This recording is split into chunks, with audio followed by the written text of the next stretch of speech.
Hello everyone, and welcome back to T90 Titans League, the Community Edition, and today we have such an exciting set on our hands. This is not my usual time to go live, because we will be covering a set that is played live. It is T90Official versus Thofou, the grand finals of the highest bracket of TTLC. Two things I need to address first. One of them is, thank you so much, Zerzon, 12 months of subscription. That is astonishing. Thank you so much for the continued support as a fellow content creator and as a friend. I do appreciate it greatly. And also, if my voices, if my voice sounds a little bit weird today, and if I have to mute from time to time, yesterday I was foreshadowing, like, am I getting sick? I'm not sick. Maybe I am. I am indeed sick. I am indeed a little bit sick, but I don't want to miss this action. It's gonna be such a cool set. Even though I'm a little bit sick, I feel like I have it in me. Not only do I want to provide great casting, and enjoy the set for myself. I feel like I have it in me. I have the energy, I have the power. Despite the sickness, I have the passion to deliver you a great stream. If I didn't feel ready to deliver a great stream, I wouldn't be going live today. But I feel like I got what it takes, and I'm so excited. Of course, today everything is live. It is the wonders of live television. I did start stream a little bit earlier for a little bit of a yap, but that means that we will have to wait for the players to draft. I can't control the pace myself. I will keep an eye open on the draft, keep an eye open on the lobbies and everything. They are scheduled to start in roughly 10 minutes from now. And I mean, since T90 himself is one of the players, I think they will be on time. We'll see. I mean, if they're super late, then I'll start casting something else. Nah, but I'm excited. Especially because of the narrative. Like, Thofou is the highest elo of the two by a slight margin. T90 at the start of the competition was at a slight elo dip. Now it is 2500 elo versus 2600. They only have an 80 elo gap. So T90 is the lowest elo, but he has the knowledge. He hosted T90 Titans League. He's cast more of this event than anyone else, probably. And a lot of experience in Age of Empires in general. Thofou does have the power to topple T90 on his side. It is a big achievement to be the one toppling T90. Any player who reaches the grand finals of this bracket is already a solid player. I've heard that Thofou is going on a slight tournament break after this tournament, and that can mean two things. It can be that he's already burned out and he won't bring his A game, or the opposite. Like, I will go on a break. This is my last game before the break. Let me go with a bang. Let me win this, and then I can enjoy my little time away from T90. Not from T90, from tournaments in general. And I will keep an eye open on the draft. We still have 5 minutes to go. I have everything ready. I have water. I have hydration, food. All we need to enjoy a great set of Age of Empires. Speaking of enjoying a great set of Age of Empires, I did start a lot of my Age of Empires enjoyment with the Hidden Cup. T90's Hidden Cup 3, 4, and 5. I think 5 was the latest one. I'm bad at keeping track of numbers. Hidden Cup 5. Yes, it was the last one. And every single one of those, I would treat them as a major event. Like, okay, during these days, I will take holidays. I will grab like either popcorns or snacks, some salty snacks. I will get some drinks, like even some sangria sometimes, or some wine and beer. And I'll be like, okay, I'm going all out. It's like people who schedule to watch the grand finals of the Super Bowl or the Champions League or the Nations Cup of Football. I used to have the same thing for the Hidden Cup, and now I enjoy Age of Empires even more as a caster myself, and I'm very excited for the set they will bring us. Bon après-midi, Nando! Oh! France Gojozu, bonjour, Van, welcome to the stream. My voice? I don't know if it sounds worse or better, because sometimes the sick voice does have its own charm. Hello there. I am slightly sick, but not sick enough to stop me from streaming. And not sick enough to stop me from watching this banger of a set. I hope you're doing great, Van. On this Thursday afternoon for me. Not my usual streaming time, but we are covering a set that is played live, and I want to be there. When I saw Addictive Me and TOS covering the semifinals live of T90 versus Neely, I was like, I want to do that. I want to cast that as well. It's the only reason why I'm live here. It's purely self-serving. Hopefully I can also provide good entertainment for all of you viewers. But the main reason why I hit the go live button, the main reason why I'm here, is because I want to enjoy the event. I want to enjoy the show, the spectacle. Been doing fine just watching VOD of your Tomodachi Me version. It's so good. The Tomodachi Me, the Tomodachi Live version of TheNando that Junken made, it's so freaking good. Both the design itself and like the moments it has, the personality. And Vexel on Twitch, welcome in, welcome in. Congratulations on the 3-stream streak. 3-stream streak. Should be a 6-stream streak, so it's more alliteration. But welcome in, welcome in. We are at the calm before the main event. I hope I got. Imagine if I got the time wrong, and the final isn't today. Now it is. It is. It is. Thursday, 16:30 GMT. T90 versus Thofou.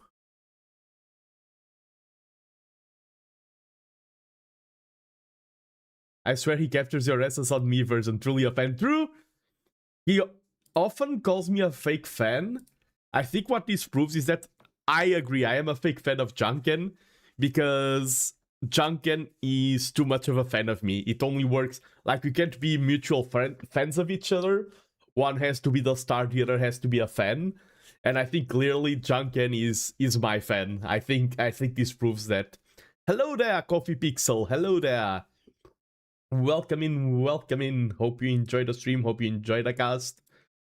I'm just doing a little bit of a yap before our two gladiators, for lack of a better word, our two competitors walk into the stage and start drafting.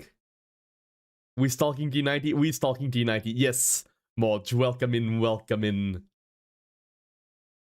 I'm refreshing, like, sometimes I stop reading chat because I'm refreshing Captain's mode, making sure that they haven't started drafting or anything. I mean, if these were any other players, I would message them like in DMs like, hey, send me the link once you start drafting. I don't want to to spam T90's inbox. And let me ask right away, T90 is not even responding to his mods. So you would be fine 11. And I wonder, okay, Thofou versus T90. I know that when T90 is playing, there's usually two factions. Those who want to see T90 topple, and those who want to see him succeed. I know in which field I am today. I don't want to influence your votes yet. Type a 1 if you want T90 to win. Type a 2 if you want T90 to lose today. And hello, Zagal. Yes, I recently started. And I am a little bit sick, so today's stream is just going to be T90 set. After that, I need to rest, but I wanted to cast this set so much that no sickness would be able to hold me down. But yeah, type a 1 in chat if you want T90 to win. Type a 2 if you want him to lose. I mean, that's also fair, Moj. Maybe you want T90 to win, but to do some little goofs like win but lose to villagers to a boar or something. The best of both worlds. And of course, let's not forget that we all know T90, we all celebrate T90, but he has a human opponent on the other side. He's playing against Thofou, who is also extremely skilled, sitting at the highest elo of the entire competition. So let's not count out, like, let's see what Thofou also brings to the table. Will he manage to conquer the hearts of everyone watching? Will he become a fan favorite along this set? Let's see what they have in store for us. And now it's time, it's on the clock. It is the exact time that they should start prepping the draft and starting the set. I don't see it yet. Just going to...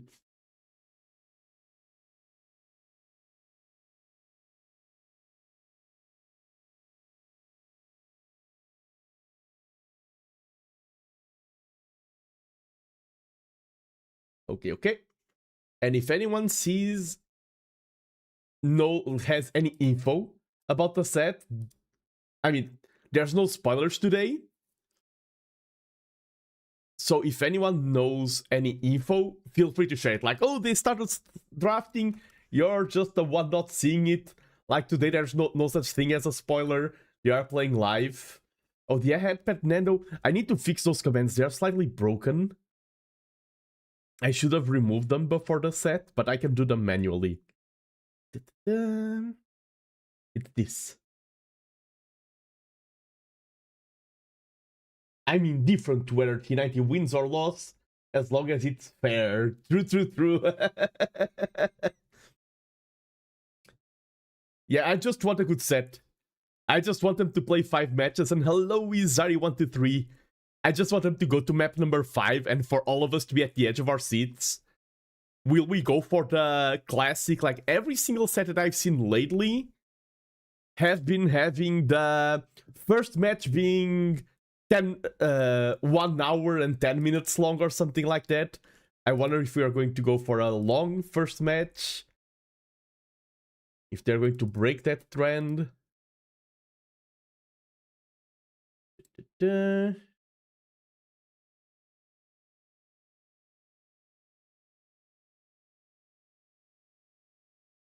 It is 4:30 GMT. It is.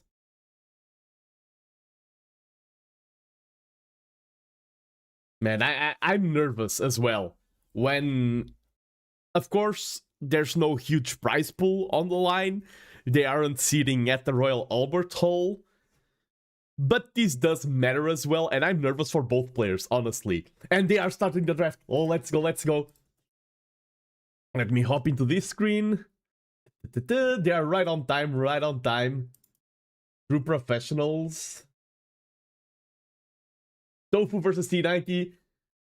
We catch it right as it is about to start. The power of me being refreshing all the time. And we can see the draft being playing out live. They haven't started yet, they only created it. We are waiting for the host to get ready, we're waiting for Thofou.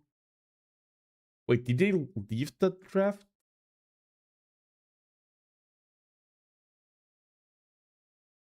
Oh no, it's running. This is a live match, Coffee Pixel.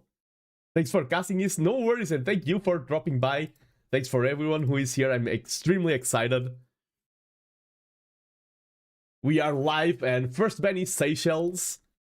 I know that T90 likes Seychelles, a lot of boomy, a lot of tower play. So already one map away from the arsenal. In previous cups, we've seen T90 sometimes going for some chaotic things like random bans. This time he's taking it fully seriously. Bans Monocle, bans the Chaos. And let's see what's T90's first home map. It's so much more exciting to be casting this live. I do appreciate the control that you have of casting recorded matches, but casting live is a whole different beast. And hello, Felon, as well. Welcome in. Quarry? Okay. So I do wonder, of course, these players probably scouted each other. I do wonder if Thofou is very aggressive. We see slopes and Arabia-like, and Thofou is the highest elo. So the more quote-unquote normal the map is, the better it is for Thofou. And I've heard that Thofou is quite an experienced Arabia player, while T90 knows these maps as the palm of his hand. Coast Arena as well. I think that's a good call out of T90. These are maps that benefit having game knowledge, and T90 has more map knowledge about these maps than probably anyone else. We have Stranded banned by Thofou.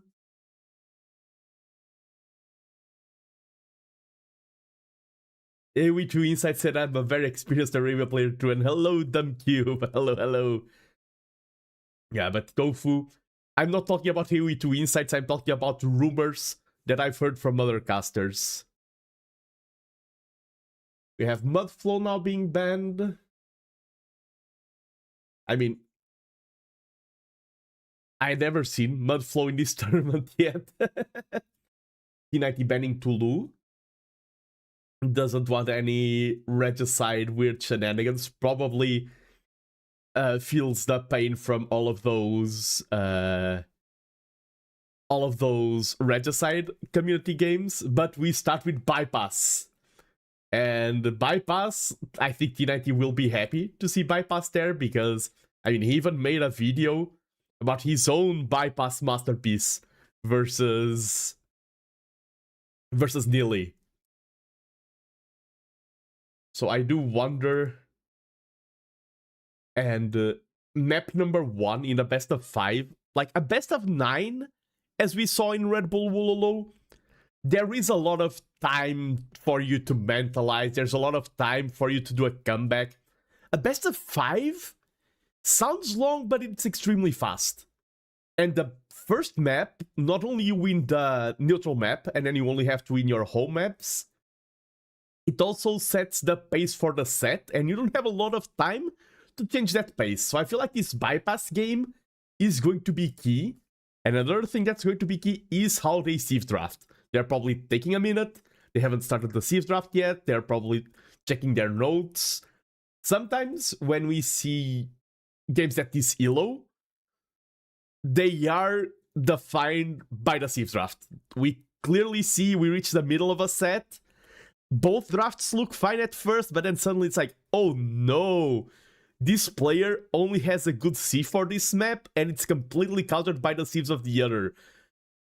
Like, you can go very different levels of depth when it comes to sieves draft. Like, level 1, the easiest would be just pick sieves I like. Then you need to start considering the map.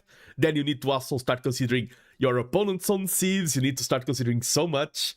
So sieve drafts, the higher elo you are, the more they matter, and the more they will be they will determine how these players walk into the arena. And we have here the sieves draft now being loaded up.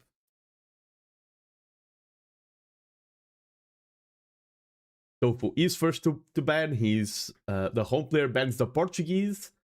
I feel like Portuguese a very solid sieve in both of these maps, but could perform quite well on Coast Arena.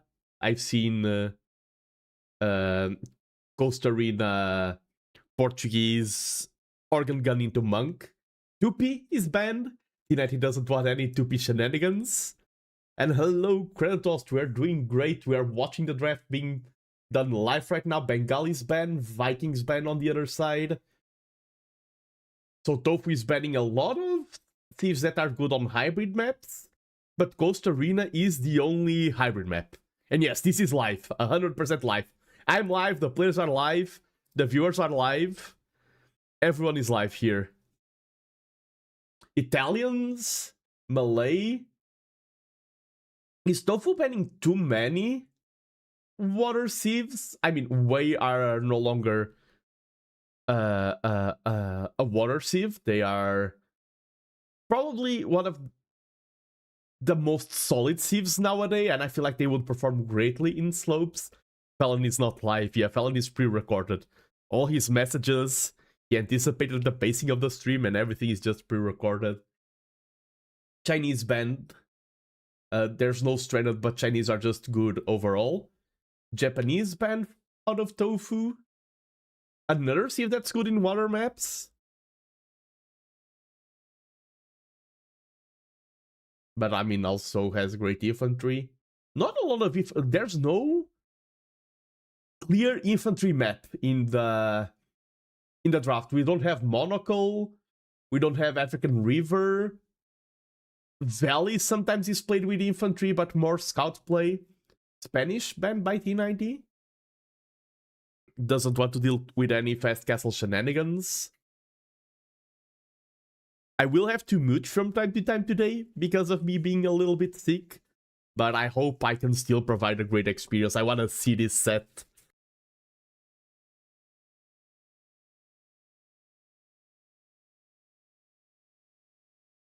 Burgundians now banned. I feel like Burgundians are too strong nowadays, because the fact that they have so many good things, the earlier eco upgrades are good and game breaking. Then you also have Flemish Militia. I feel like Burgundians have too many good bonuses. So I do appreciate the Burgundians ban and Koreans being banned. Yeah, Koreans are also...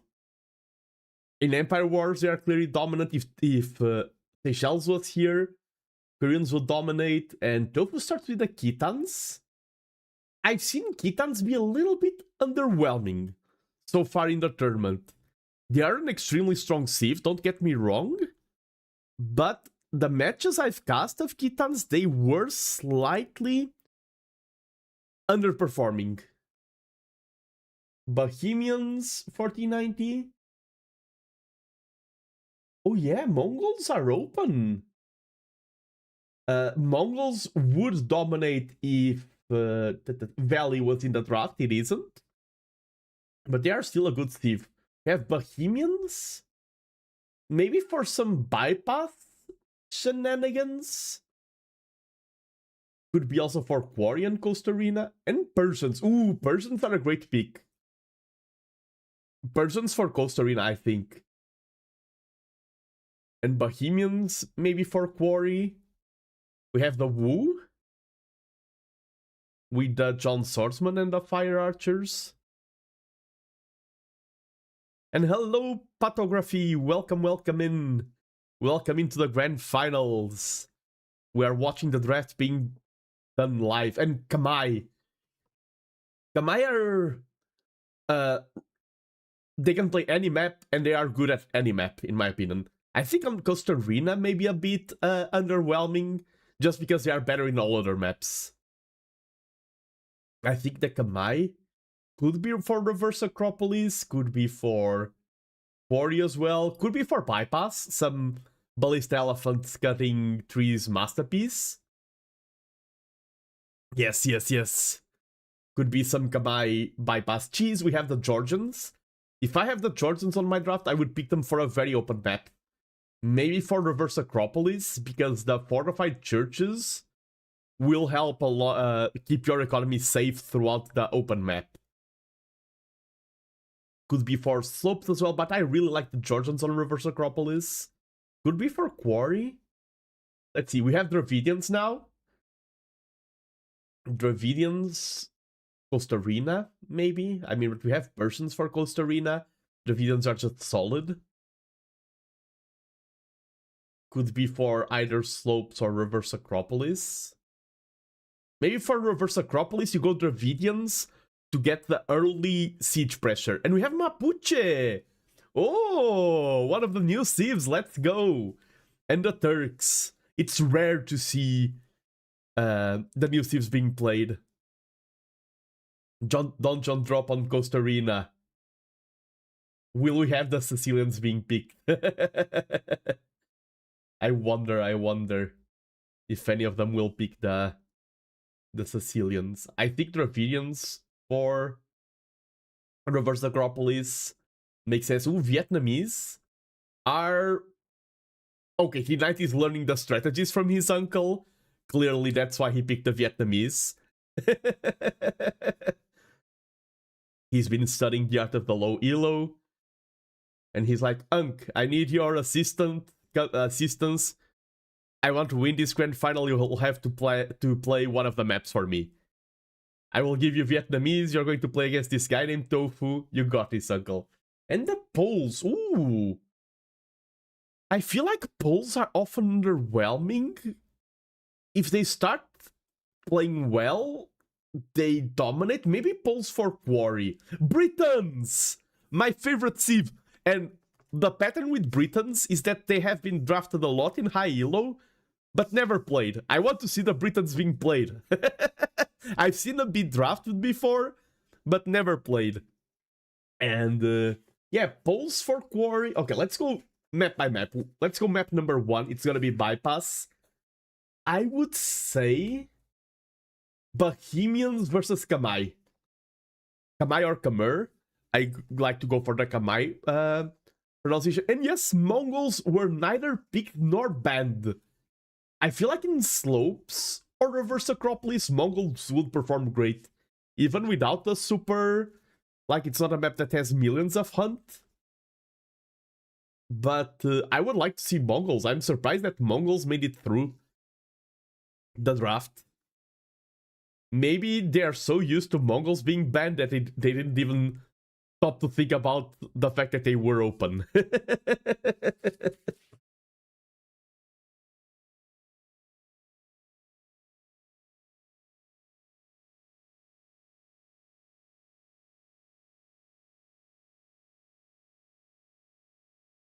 More fun for us. True, true, true. Turks Bohemians?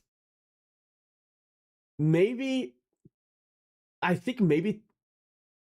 It could be. Could be Turks for Quarry, but he could be thinking of a Turks Fast Imp Masterpiece. And Kamai can also cut the trees in Quarry, but I think it's going to be a weird Kamai strat on Bypass versus Bohemians. Let's see, Turks are a good call for Bypass as well. Try to go for some fast imp timing. Oh, but I think Turks will be for Costa Rica. I think Turks will be for Costa Rica, if I'm honest. And Kamai will be for Bypass.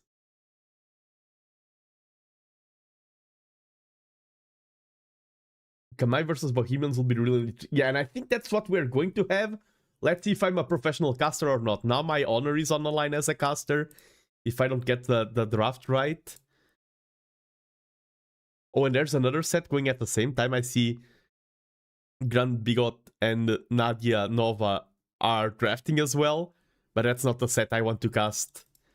I'm searching for T90.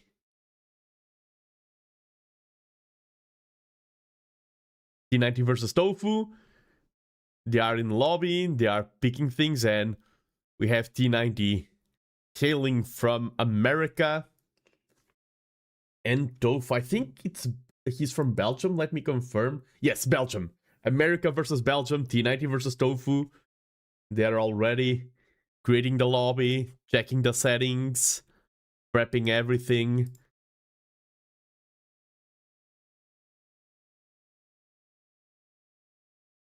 Oh, did they have to recreate the lobby? I think they had. Man, I really like this moment. I'm getting excited. It is the calm before the storm. It is Bypass game number 1, and right now their minds are racing because we are talking about the Thieves draft. We are talking about they're going to pick this, that, or anything. Maybe they're also thinking about this. They're thinking, okay, I'm going to pick this, he's going to pick that, then I pick this to counter. Get casted T90. Yes. We need a live orchestra playing the AoE teams. True. So true. It does make a difference.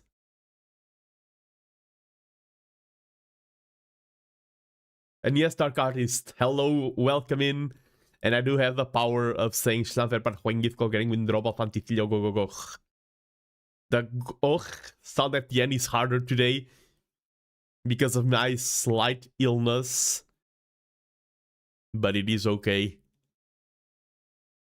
More than being sick, I am down with the sickness to watch this set. I keep refreshing now. That's why you got shades, yes.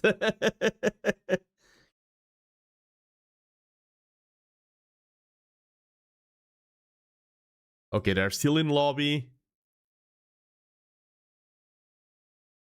T90 is playing with the yellow. Okay, it is ongoing. Ooh, who said it in chat? Pathography, you're a better caster than me. It has been confirmed. It is Turks Bohemians. It is not Turks versus the... It is not Turks versus... It's not Kamai versus Bohemians, it's Turk Bohemians, game number 1. Just have to wait 1 minute and we'll jump right into the action. Turks are cool. Yeah. I agree. 2 gunpowder sieves. 2 sieves that like closed maps. And we start on Bypass. Bypass is a weird one. Bypass is so hard to play. And I feel like it is the most consistent map at not giving us boring matches. Some maps can be hit or miss. I feel like bypass at this elo especially is very rarely a miss. I think it's one of the most coherent cool maps that we have. And T90 did reach the finals because of a bypass match. Let's see if he can live up to the honor. Ghost Arena never disappoints. True, Ghost Arena is also a staple. I hate to play Ghost Arena because I don't like water, but casting it, sign me up every day.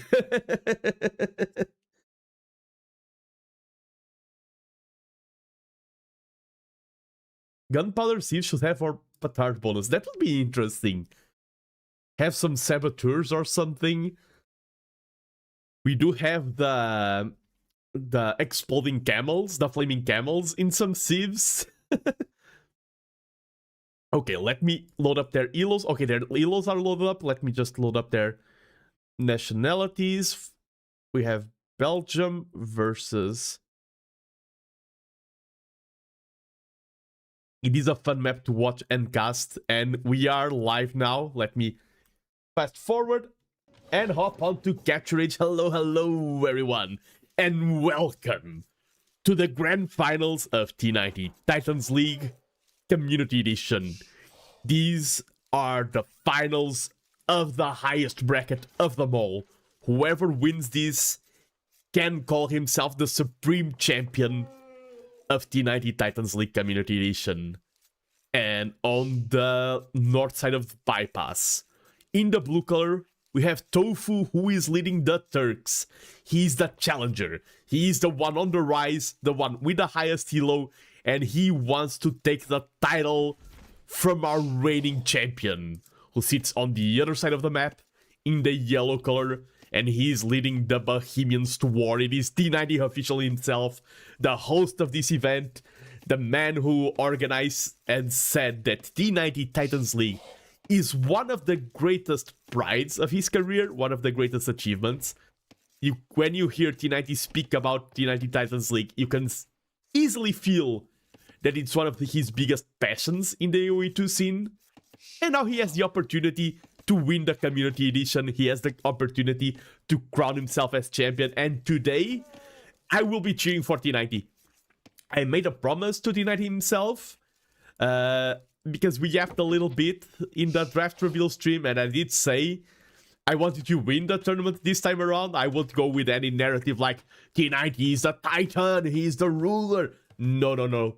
Tonight, T90 is not the clear favorite. These two players are extremely solid. It will be an intense match, and I hope T90 can take it home. But don't take it personally, Thofou. I hope Thofou also plays like a beast today. We are in the moments before the war begins. We are in the calm, dark age. Yeah, the sweet bragging rights are so important. Isn't the winner of this cup the true Titan? I mean, I would probably save the true Titan for the Titans League itself. This is the Community Edition. Whoever wins this is the Community Titan. And this is game number 1, still 0 seconds of idle TC time. I think both of them probably did a little bit of warm-up. If you reach the grand finals, even if you're not practicing a lot for the tourney, different players put in different levels of preparation, you do get mentally affected. You do get the need to, okay, I need to play this solid, and we already see Thofou going for this forward palisade. The big difference between any other tournament and Red Bull Wololo is the pacing of the game. Through Empire Wars, I really like that Wololo has Empire Wars format. I feel like if more tournaments had it, I would hate it. I like that we only have one tournament, or maybe some other smaller ones, that have that pacing. I really like it in Wololo itself. I wouldn't like it to have Empire Wars start at every single tourney. But yeah, Thofou was the first one to go in the middle and add this forward palisade. This palisade has a lot of functions. It can be a warning system. It will delay any attack. And also, if you want to drop a tower here, a good move is to palisade your own side to stop enemy towers. Now T90 can't palisade his own side, so if Thofou wants to drop a tower, he can delete a palisade and drop a tower there. I doubt that's his plan with the Turks here, but technically he could do it. Will T90 go with 2 villagers to strike the palisade? Wow, that's an investment. I mean, that was 1 villager also spending time to... Okay, we already... Who was talking about a slow start? No, we already have Dark Age action. T90 is like, no, you want to do that? Actually, I won't let you do it. I won't let you claim that for free. And now Thofou is there with 2 villagers. No, I will do this. And adding even more palisades behind it. And this is something that you should do. You should challenge your opponent's choices. You should challenge their decision. You shouldn't be like, you want to do that? Okay, fine, do it. No, be annoying, challenge it. And now Thofou is spending more wood and more idle villager time.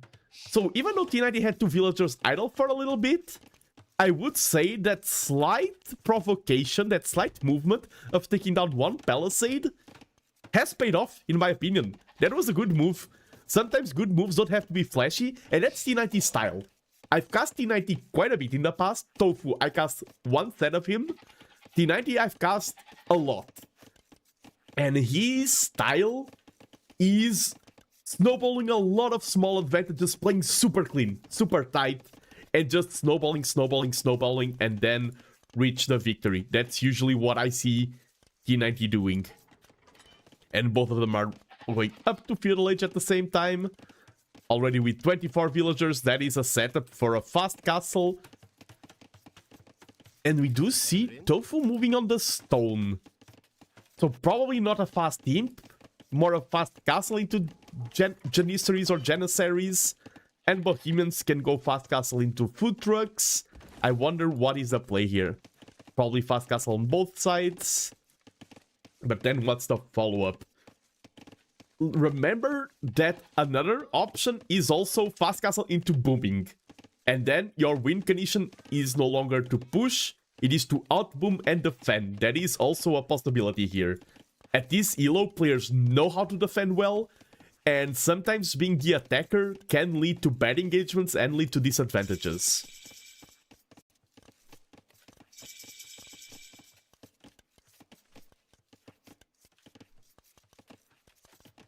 We do see T90's economy is already well geared up towards Castle Age.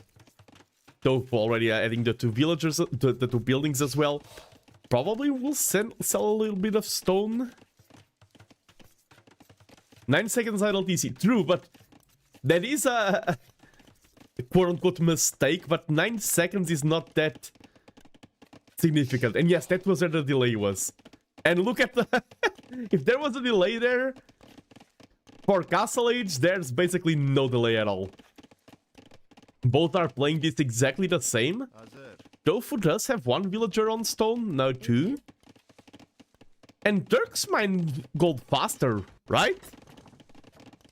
Yeah. Why aren't you on gold? That intrigues me. And I'm actually genuinely intrigued. Why are we playing Turks and not on gold? Because if I'm casting low elo, I would be calling out their mistakes. At this elo, yes, players do make mistakes, but it also makes me wonder, is that a mistake or is that a plan? Because, I mean, you don't need gold for booming. You need stone for booming, so I think Thofou is going to go for the Grand Boom. Yeah, they have a strategy, yeah, for sure. And I think the strategy is that gold is the worst resource for booming in the game.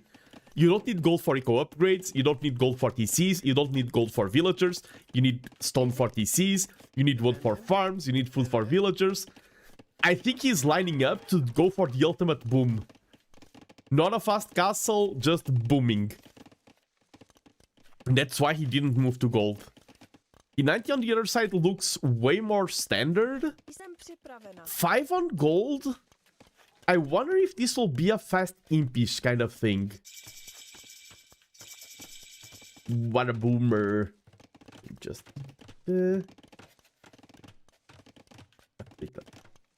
here.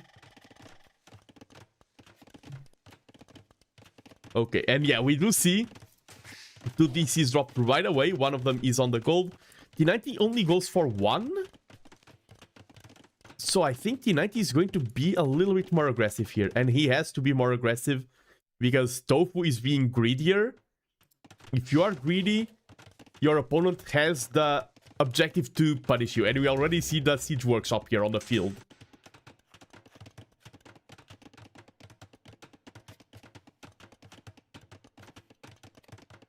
I do apologize for muting from time to time. It is to avoid the sneezes picking up on the mic. But we do see the town center here being dropped by T90. Only 1 TC, 1 siege workshop, and we see a mangonel on the field. I think you need to do this. Thofou did that. These are stone walls that Thofou added. These weren't palisades. Does this match map have visibility? Meaning they know what each opponent is doing, or do they need to scout? Oh, they need to scout Felon. If I press this button, you can see this is T90's vision. Because of the walls, he can't scout inside his opponent's base. They need to assume, they need to look at the score, they need to... They are in the blind. This is a good map to hide builds out of your opponent. And this is Thofou's vision. I mean, he can see a market, a blacksmith. He doesn't know what T90's economy is on. And that's why T90 is not evacuating those mangonels and sending them forward right away. He wants to not trickle mango. He wants to accumulate 2 or 3 and then go for a big push. We see 2 mangoes there in store. I think T90 does need to go on the aggression. I hope he's planning on staying just at home. I hope this is a decoy. Because Thofou with the extra TCs... There's so many mental going on here. Because I think Thofou picked the Turks so that T90 assumes it's a fast team. T90 has the mangonels to defend against some shenanigans with the Turks. And there's no pressure coming. T90 scout need to break through. That's huge. That's huge. T90 will see the TCs. He's 1 TC. If he sees another TC on the other side... Probably something opened the TC there. Don't leave those. Ah, he doesn't know. Oh, when he's taking some free hits there. Loses the scout and doesn't know about the other TC. It's way worse to have false intel than to have no intel. False intel can force you to bad decisions. And we see T90 saw that TC. Probably is like, okay. It's not 1 TC only. It's at least 2. I need to fight. My opponent is booming. This army that could have been a defensive army needs to go forward and cause damage. Because if not, my opponent will just keep adding victories. I think the scout got in because I saw Thofou's scout was low HP. Probably they were fighting, Thofou retreated, and T90's scout followed him inside through the gate. The stone walls are down. Do Turk monks have redemption? They do. Monk redemption defense would be a good choice here. We see wheelbarrow on the way now for T90. A repair villager already. Thofou does try to snipe it, but the pikeman is there. T90 has an outpost that's gonna help with the pressure there in the front.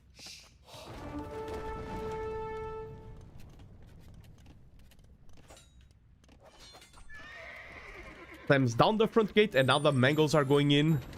You see a conversion here on the side, just a pikeman. Oh, and now, ooh, those mangoes were so messed. And this is the most anxiety-inducing type of micro in the game, in my opinion.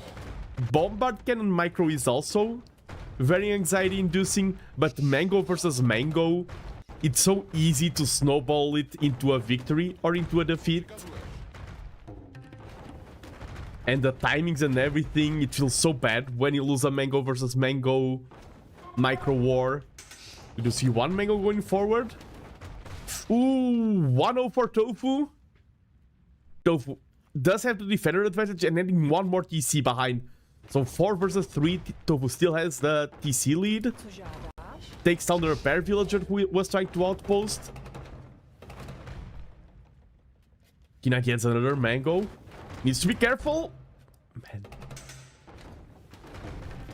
Takes down the house. Oof. That was such a great hit. And remember that T90 hasn't taken down a single mango yet. These were Thofou's 2 original mangoes. Thofou is having a better start here. Thofou has the better strat for game 1. He's having the better micro. T90 now proving me wrong. And Thofou has a defensive castle, which will make this mangonel pressure obsolete. Ooh! Disaster! That villager was like looking like, oh, my whole plans have shredded down. And we see T90 is using the market. He's probably like, okay, now I need to fast him. Now my opponent is out booming. And he still saves this mango. I didn't count, but that was like 1 mango for 4 or 6. And now the castle will take this mango down. Oh, nice shot. Nice shot out of T90. Sees the castle. Takes on 1 final mango. And he's going on the way to him. But Thofou is close behind. And both Turks and Bohemians have great Imperial Ages. T90 grabbing Sanctity. T90 has 2 relics, but Thofou did grab the middle one. And is probably bringing in the other 2. And hello, I see Fallon and Vexel greeting each other. Hello, hello. Hope you're having a wonderful day today.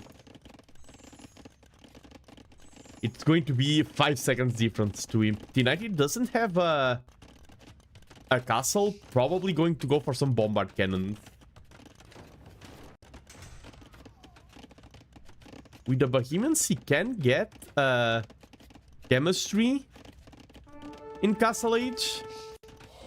And we do see the university being added. He'll probably get chemistry. So as soon as Imp is in, he can start getting those bombards. But Turks get chemistry for free. So Turks are in an even better position in that regard. Now that they're both in him. We do see the monks there to help counter the Janissaries. Thofou still has the bill lead. 500 more res collected. And yeah, both of them going for chemistry. Both of them going for gunpowder. Thofou moving to the side. T90 also outposting it. None of them wants to take any unnecessary risks. Players at this elo are so good at punishing mistakes that they tend to take fewer risks than lower elo, because in low elo you can just sneak a TC here and probably your opponent will forget that he needs to scout that. Here every detail gets scouted, every mistake gets punished, so they tend to do less risks. And we do see bombard cannons get killed right away from the Turks, and probably the Bohemians will kill some as well. As soon as they have chemistry, we will have the dance of the bombards. Gunpowder units plus 25% HP, and we do see artillery on the way. Artillery gives plus 2 range to the bombard cannons. Oof, fighting against artillery, it's gonna be rough. We see block printing, so T90 isn't counting on only going for the mirror. He wants to use those monks to help neutralize the bombard cannon pressure. He still lacks redemption if he wants to go for monks against bombards. And those are artillery bombards. It's gonna be rough. T90 adding the first castle on the side. He's the first one to... One side gets castle, other side gets stonewall, but those Janissaries will arrive right on time. Perfect timing out of Thofou. T90 wants to lock down the map, wants to make the game easier for him, but Thofou doesn't allow him to. Perfect timing on those units. And now we see Thofou here will add his own castle. What the? Thofou walled in. T90 Spearman here. While everything else was happening. That's such a waste. And such a flex. But we do see the bombard cannons with artillery are here. And that's a big threat. We see illumination on the way, Vulcan arrow, decent Hussite wagons, but Bombards can just melt them. The hot side wagons are probably for some raids on the side. And now he gets redemption. That's already 6 bombard cannons out of the Turks. The Turks are so powerful in this situation. T90 needs to play this really well. He cannot afford... Like, these monks are one of his biggest lifelines right now. Where are T90's own bombards? Okay, they are here. And those bombards are taking down very valuable targets. Took down a siege workshop, not taking down a TC. T90 has another castle there for the side fight, but he's losing in the center. He's going forward with villagers. Oh, that's a good call. Go with everything. Go with villagers, go with the monks, go with the bombards. And Thofou respects this. That's a good call. You see T90 going forward with everything, you need to back away. I think that's the best possible play. T90 is going to be frustrated. Okay, he needs to go back with the villagers. T90. T90. Ooh, juicy shots there. T90 probably microing somewhere else. Does get one conversion. But the villagers... Okay, T90 was looking at the villagers. He's going to buy time by adding a gate here. Loses a few villagers. He's behind in villagers. He's trapping this castle. That's his main advantage right now. He needs to buy time there in the side. And we see Turk CA.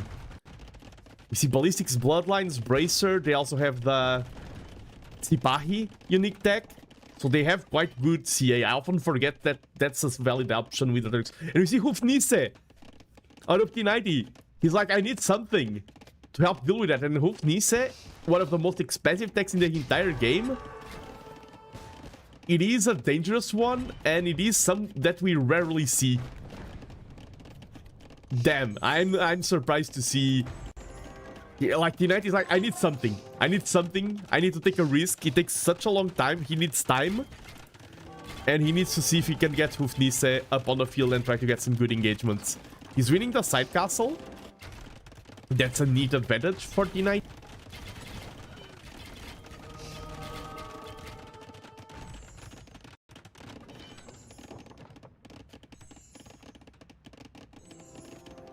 And now he bought himself enough time for Hufnisse, and this bombard cannon will get upgraded and he will have a good time versus those traps. Man, we are really going... Like, this is really an Imperial Age game. Oof, losing that bombard cannon before it gets upgraded. Probably was looking at this pressure. 2-1. Look at them chunky cannons. And T90 goes once again for the full-on engagement here. And look at those shots. And there's a Hufnisse here. He's going to melt the traps here. Nice shots there. That's worth it. T90 is buying himself so much time. Thofou still has the better economy. T90 raiding with side wagons on the side as well. The Hufnisse came in clutch. Now Thofou is adding some hussars. They will be great at raiding. T90 does have the castle advantage. He should try to repair this castle so it stays up. The bombard cannon there is making his life a nightmare. He has not enough res to add his own Hufnisse there on the side. We see hussars to try to snipe the monks or the Hufnisse. T90 is a bit lacking in eco. He's spending everything he has, while Thofou is in a more comfortable position. Res collected 10k difference, and that can start to come more and more into play now. Thofou has the better economy, has had the better economy running for longer. He already has more upgrades than T90. He's better set up. Like, very good base layout. And now we see the Hufnisse now marching forward. How powerful are they versus castles? One salvo is roughly 1k damage, so that castle will shred, and T90 needs to cause damage. Now T90 is the one pushing the center. Thofou is coming around here with the side with a huge raid of CA and Hussar. T90 does spot it with the outpost and tries to evacuate.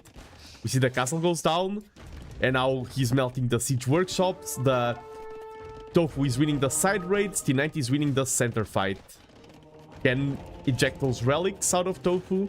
And he has the monks already there, he can do a relic heist. Does lack some castles. His castles were mostly there on the side protecting, so his base is quite exposed, he's having to react there. The problem with doing a relic heist is that you do expose your monks quite a bit. You do expose your units, and these hussars, the units are very forward. They can go for a really good engagement against all of T90's army. T90 is having to defend here at the same time. Another raid there with CA. His economy is taking a lot of damage. He's going for the relic heist. The problem is that his economy is already behind and he's taking eco damage. And the monks are mismicroed. Well, what happened with those monks? He sees a lot of hussars now.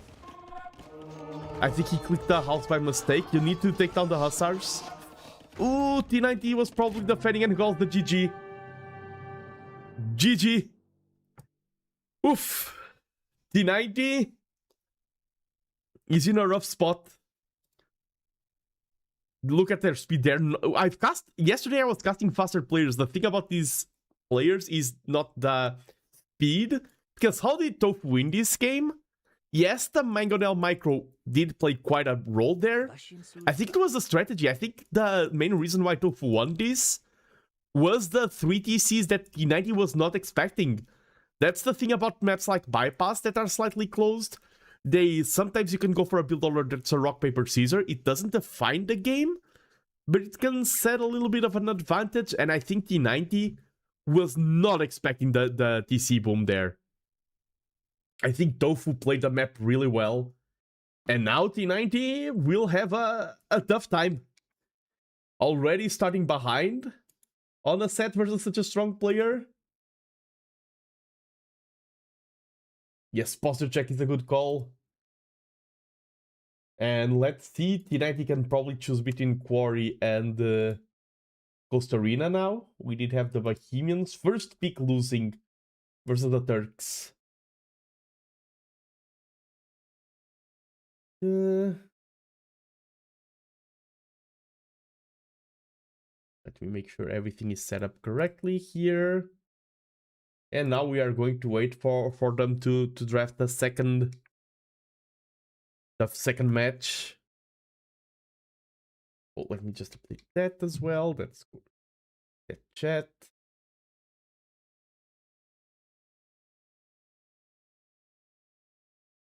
And I was honestly expecting T90 to win map 1, so I did say he could lose this set. Also drink water. True, I've been drinking a lot of water, Felon.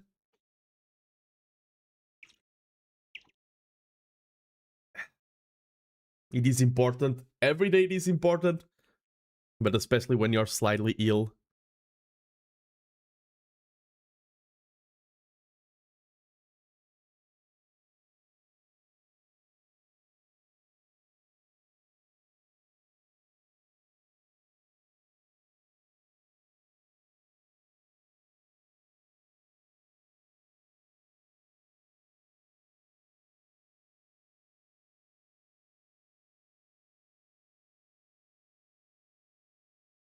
True, and when you are talking a lot. Luckily for me, I do love talking. They already have map number 2, and they're already in, no, 1 minute. I didn't have time to try to guess the sieves, but we are going on to Reverse Acropolis. Ooh, so T90 picked Thofou's home map. Interesting. It is Reverse Acropolis. And I was right with the Georgians for Reverse Acropolis. I think Reverse Acropolis, you get very open when expanding, and the Georgians have good cavalry, and they have good the fortified churches to help defend that economy. Thofou went for the Kamai here. The Kamai or the Khmer, depending on how you prefer to pronounce it, were the pick for Reverse Acropolis.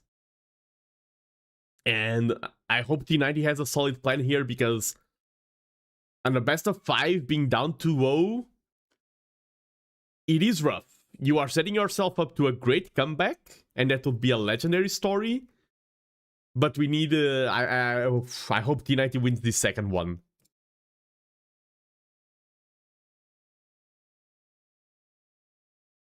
And we are in.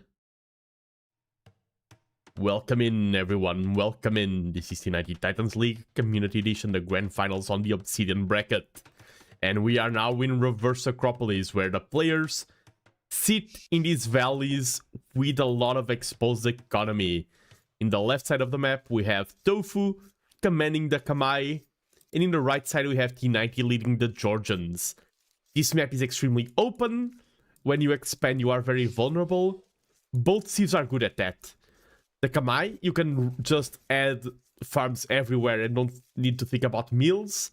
And to save your villagers, you can garrison houses, fortified churches. So both of them have good ways to play open and good ways to secure their villagers. Is the stream okay? Because I just had 2 warnings and I hope the stream is still alive. Please let me know if everything is still performing nice on both YouTube and Twitch. I think the warnings are gone now, but I did have some to-doons on my side.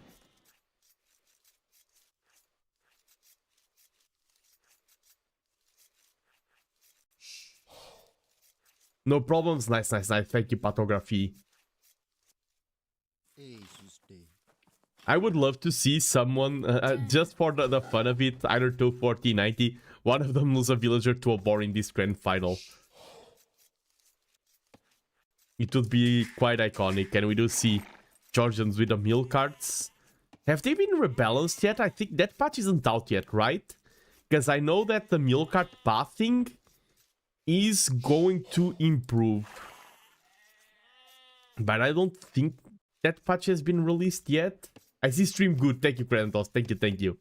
We have confirmation on both YouTube and Twitch side.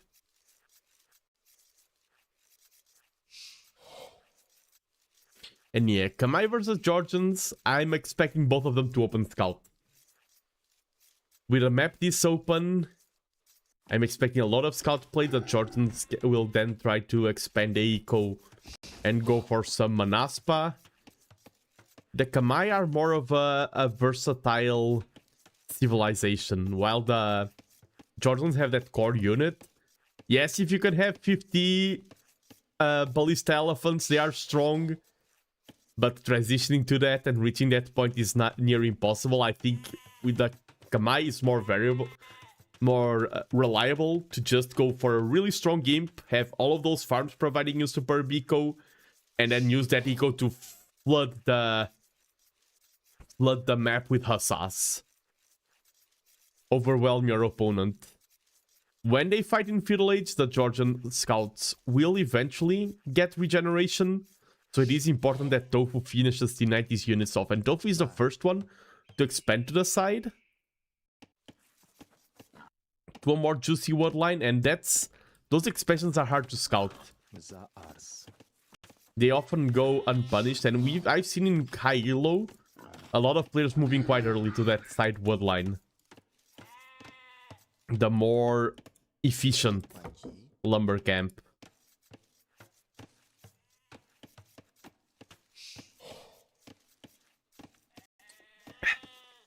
Of course, T90 with the Georgians does mitigate quite a lot of the inefficiency of these small wood camps, because mill carts are mobile lumber camps. His base is quite open.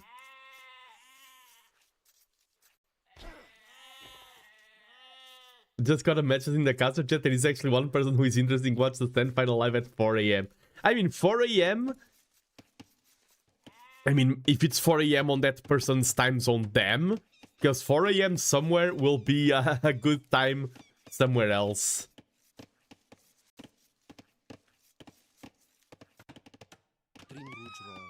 And we see both of them going for Feudal Age, and I'm expecting scouts. And T90's map, by the way, that was what I was about to say. This is a horrible gen for T90. I think of all the matches I've cast, like this type of res forming a half moon is more regular. I think this is the worst gen I've ever seen in Reverse Acropolis. I'm going to cast, but both players are from the US. Okay, nice. Who needs sleep schedule when it's the finals? True. And we do see T90 needs to add barracks. The Kamai can ignore the building prerequisites, will probably drop stable as soon as they age up. Where's the stable? T90's is here. Thofou's is there. Yeah, they're all doing things that make sense.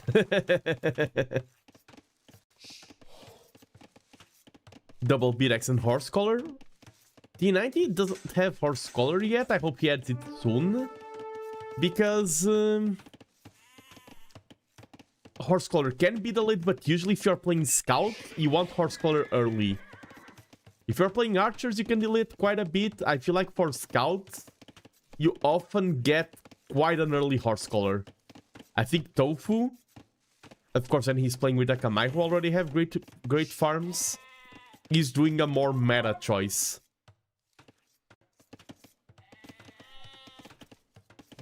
Yeah, adding the Spear already. The T90 space is a really bad spawn. A really bad gen, in my opinion. And Thofou can save his economy with houses if needed. Both of them have the Spearman. And remember that right now in this game, T90 is the one with the most pressure. He lost game number 1. He's the one who really wants to win this second match. He's going to go locked in into the correct position. Ooh, sees a house there, sees the palisade. He will find a wood line. And the wood line is open. Oh no, it isn't. There's a stump there. T90 has the open front. The scouts can run through, but I mean, it's just 3 scouts. T90 has enough defense. I don't think those scouts will be able to find good damage. T90 finishes the palisade there and goes back, wants to deal with those scouts. Thofou invested less into military so far. Nice hits out of T90 there. Thofou will try to probably fight on the hill. Or just run away.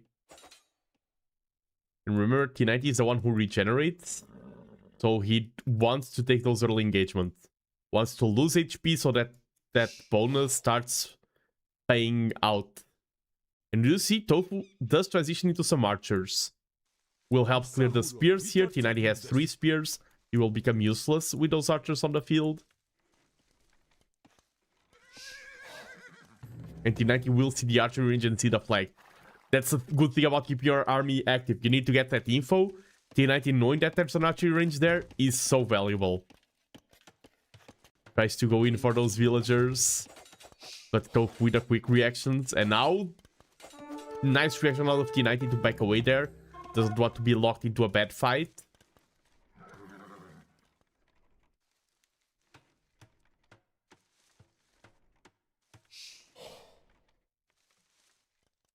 And both of them are respecting each other. They both know they cannot be... oof. Nice quick walls there once again. Looks like we are watching Hera versus the Viper here. The archers do find the spearmans at the exact engagement that they want. Nice, the scouts move there to make sure that Thofou cannot overexploit that. And we do see T90 adding more and more scouts. Like, this is so tense. Thofou does have same res collected. And T90 did add a horse collar in the meanwhile. I like that. Takes a lot of hits there for free. Yes, your scouts regen, but in Fiddle Age they regen painfully slow. You don't want to give your opponent any free hits. We see 5 archers now and fletching on the way. They will be quite efficient versus villagers, but they are caught off guard there. In a bad position, T90, this is a perfect engagement for him. And now he's fighting downhill. Lost 1 scout, was sniped by an archer, and this is same numbers battle. But T90 needs to be careful, a little bit of a miss micro there. Overstep to try to clear the archer. But taking down those 2 archers is big. Archers play with numbers, you want a lot of them.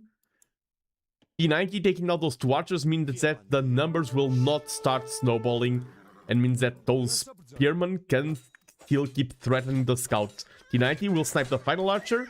The scouts from Thofou have to run through the pikeman, and T90 is 5-1 in KD. And the pike have full HP. The scout, you can take this, T90. Take this. Okay, he was looking at somewhere else. And T90 scouts will all regen over time.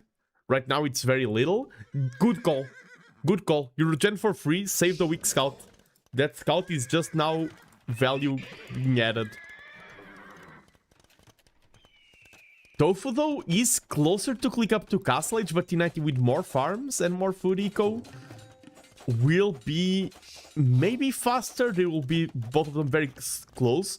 T90 still needs a building. And he can forget it because of how hectic the game is being. Thofou doesn't need buildings. T90 may delay his Castle Age due to lack of a building. I wonder if we see a building. So I think he's about to try to click. We're about to see the building being dropped down. And that's the only difference in timing. They would be at the exact same time. T90 does a small blunder there. This is the type of errors that can define sets at this elo. It was, of course, not game deciding. But we were watching. I'm proud when I do a good job as a caster. I had my eyes on the exact important thing happening. These scouts only with 44 combined HP. They won't do anything. These ones have 295, 296, 297.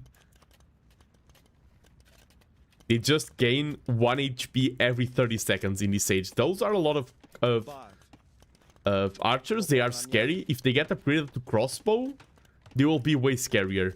We do see fletching, bloodlines, T90 with bloodlines and scale barding. I would go for a fight after those 2 upgrades are in. Send all your scouts. Send the spears. That's a lot of archers. It's a dangerous fight. This can be a game-winning or losing fight already in Feudal Age. He has the upgrade advantage. He doesn't have more scouts. He has the second stable. And he's going to fight against doubly upgraded scouts. These are less upgraded now. But yeah, a lot of those scouts are quite weak. I mean, there's a little bit of a... Get off the way, archers! We want to move! And we do see crossbow and bodkin. Yeah, that's the thing. T90 wanted to take these out before they are upgraded. But forcing a bad fight can be a good way to lose the game. He's also about to reach Castle Age. He can get Light Cav. With this number of scouts on the field, I think you should click Light Cav right away. We see chain barding ammo.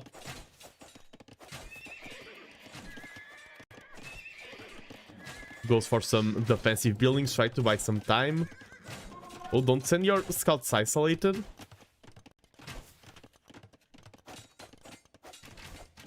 And we do see Light Cav is on the way now as well. Some knights will make the scout engagement streak here.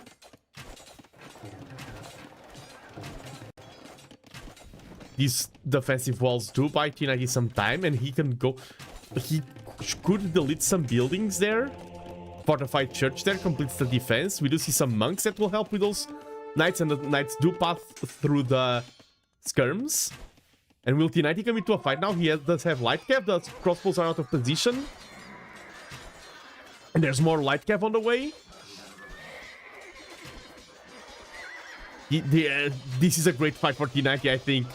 Look at the KD, 16-4, and this will regen. Any one of these scouts that is not taken down will regen to full HP. This is a... What a master play! 22-4 KD. These will all regen, and now they regen faster. In Castle Age, what a beautiful play. As I said, this set isn't decided before it started. We saw match number 1, where Thofou out-strategized T90. But now T90 had such good plays. Now add some knights into his army comp, and he's going to try and punish Thofou. He does have the army lead, however, in this map, in a state like this, it is hard to convert that army lead into a tangible lead. Because his army... Ooh, there's a hole there. His army won't be able to find a lot of targets against the Kamai with 2 TCs and things like that. He can go for map control, and he can have a very safe bomb behind this. And he can threaten Thofou's position. The monks will be annoying in defending that. And the light cap is there. Still 0-0 eco KD. That's why in a map like this, if both players are good at defending, yes, you have such a commanding army lead and more effective KD. I think the main advantage that T90 has right now is that he has a smaller need to produce army. Thofou needs to produce army to stay in the game, needs to produce army to stay efficient, needs to keep defending. T90 doesn't have to produce army, and he has full map control. He can, yeah, he's thinking about the relics, thinking about, okay, I cannot take down my opponent's eco right now. What other advantages can I gain in the game? I think that's how you should think about this. You shouldn't try to overforce. Like, oh, I will knock on your doors non-stop if I lose one scout and another, and then suddenly you lost the advantage you gain.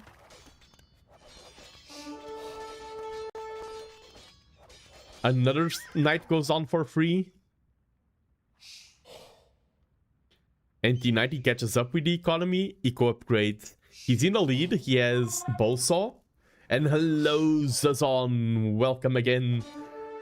Who recently celebrated 12 months sub here on Twitch. Thank you for the support, Zazon.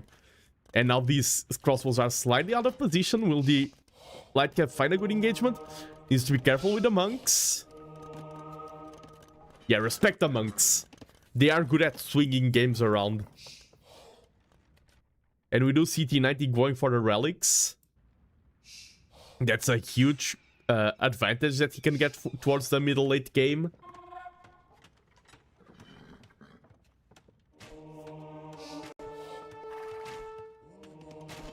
Ooh. Oh, the monks are outside of the wall. And that's worth it. Snipes all of the monks. That was completely worth it out of T90. If that was a dive just for the crossbows, I wouldn't like it. 4 monks went down. And that means that Thofou has to produce more defensive things now. Over a year of nano monetization is crazy. True, time does go fast. And we do see T90 now doesn't have that threat of the monks. So he's more confident to go for these engagements. He is losing some units there. And not taking down any villagers. And the TC is doing quite a bit of work. Took down some archers though, still 37-12. KD has 2 relics already, and I think more are probably on the way. 3, 4. And hello Zumo as well, welcome in on YouTube. We are watching such a great finals. Thofou won game number 1. Now T90 is playing game number 2 like a beast. This is one of the cleanest games I've seen at this elo out of T90. Such good engagements. Such good utilization of the Civ he's playing. Now it's some mangoes there to help with the pressure. Do Kamai have redemption? They do.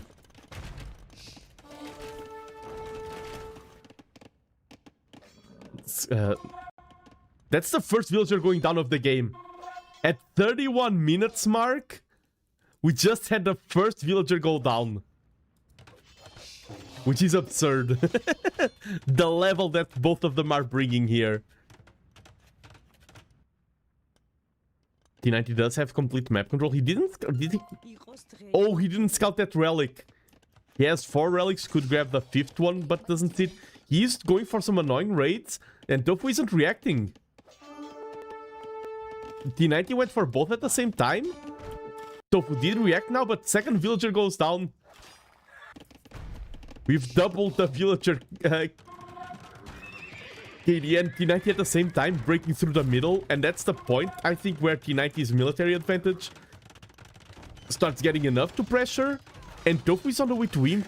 With who is what's the imp TC? Okay, that one. So it is a safe imp. That's a good way to pressure T90. Going faster to Imperial Age. Problem is Imperial Age into what? T90 grabbing some more map control with the castles.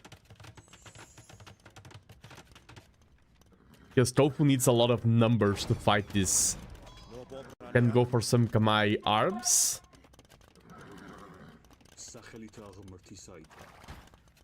The siege is there and the number of knights is enough to scare this crossbow away. T90 grabbing all the targets that he scans. These small targets are not the flashy game-winning targets, but they do make a difference over time. Taking down this building, this house, that house. It is creeping more and more map control away from your opponent. And look at this vision. T90 sees everything but that relic there. He's like, as long as I keep you on your side of the map, I'm safe. I'm winning the game. You'll run out of resources. I don't need to commit to a mistake. And even the imp timing is just going to be 1 minute later. Which is, at this current game state, I think it will be completely inconsequential. We are not in any castle wars. We are not in any huge battles. I think T90 will not suffer anything from his later Imperial Age timing. And that army is always so full of HP. And he does see that imp is in. Yeah, I think that's enough units to take down the TC. And Mango there will stop the crossbowmans from supporting. Be careful, do not mango your own unit. I think he's attack grounding here on the side instead of flicking the TC to have better shots. And this is a lot of Thofou's economy that's about to go down. T90 raiding on the other side as well. Always going for a main attack and a diversion attack. He's never attacking solo. He pushes the middle while attacking on the side. He attacks the side while raiding on the other. That's what map control gains you. I mean, I feel like focusing on the villagers would be better than targeting a uni. But T90 is now in imp as well. He's adding some Manaspa. Superb unit, strength in numbers. They get stronger attacks the more of them you have on the field.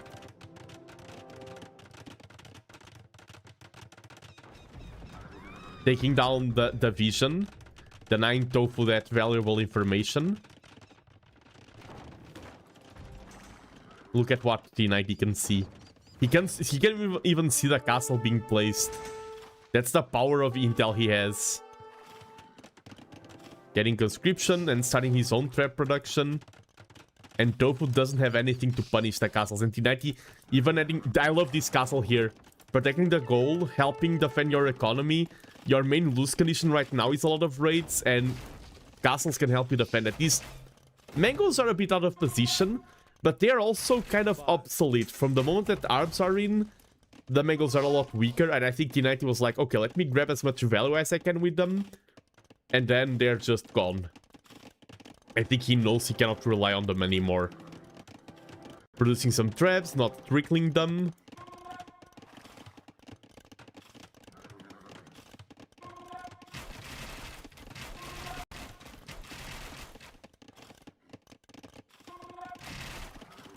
This should be T90's match. He's playing it really well, but Thofou is still in the game.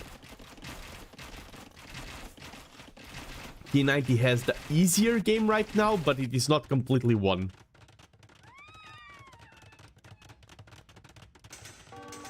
Thofou adding another castle, and the castle will go up on time. Those arbs overstep a little bit. T90 with some more raids. 19-0 Eco KD.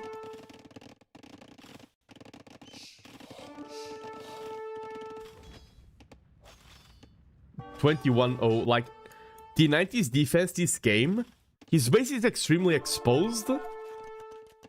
His defense is just constant pressure. That's how T90 is defending this. Oh, and he's stressed. He's going to take down that castle. Because, okay, this is good play out of T90. Once again going for the double whammy, and he knows that his opponent's weakness is mobility. So if he goes for two ends of the map, he knows that, okay, the opponent needs to defend, needs to go for both sides. If I play like this, if I utilize the map size to my advantage, I'll be punishing my opponent's lack of mobility. If you're the one with knights, if you're the one with the mobility, you don't want to focus your army into one position, you want to do this.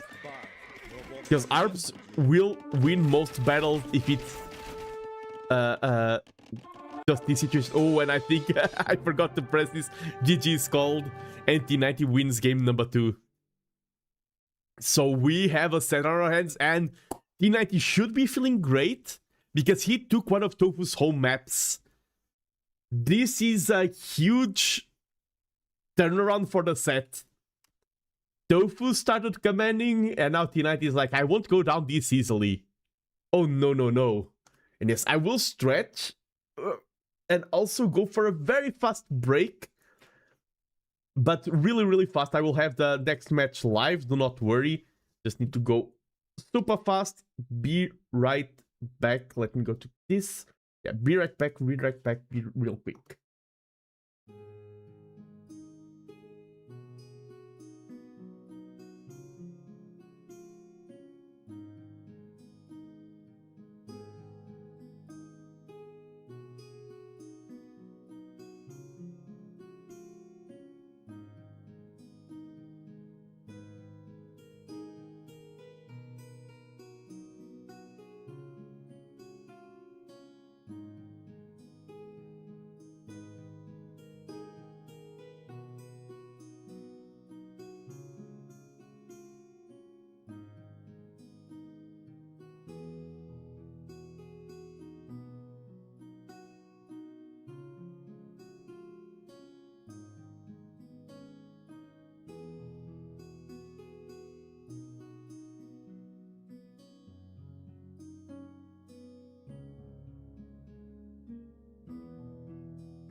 Okay, I'm back.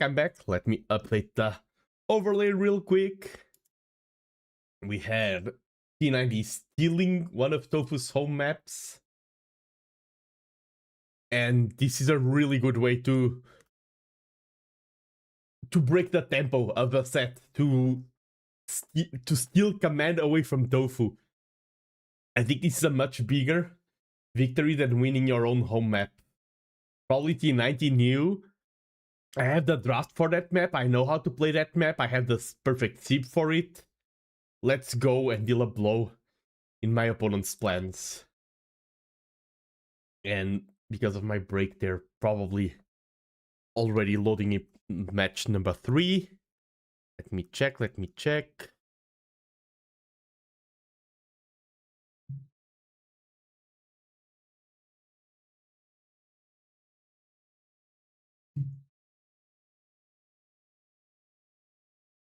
Hello?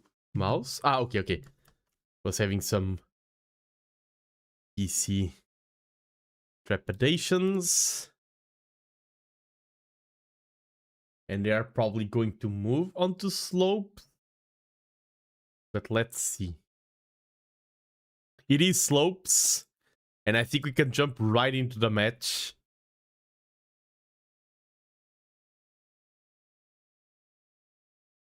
Yeah, my break was basically the time of the spec delay.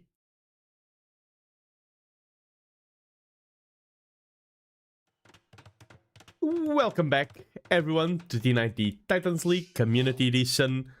And we have a grand final on our hands. This is the highest bracket of the competition. We have, in the yellow color, our current reigning champ of T90 Titans League. He won the first Community Edition. This is the second that we have on the community.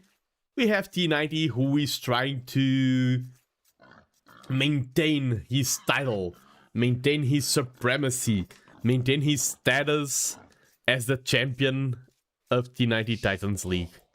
And on the other side, we have Thofou, who is commanding the Titans in the blue color, and he wants to dethrone the champion. He's won map number 1. This is now one of his home maps. He's proven that he's a really solid player. And T90 already forward with the scout. And already with a... Oh, that's a pig. That's not a villager. Will T90 try to lame or something?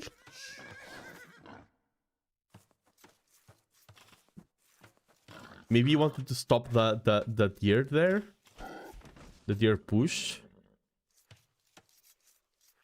That's a really early scouting. And we have Vietnamese versus Titans. Both are really good civs. I've seen them perform spectacularly at high elo lately. Vietnamese do have the cheaper and faster eco upgrades. T90 is honoring the memes of T90 Uncle.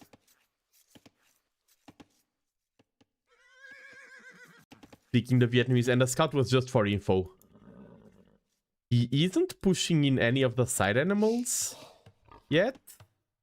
Maybe he wanted to try and steal some scouting pigs with his own scout. Maybe that was the play.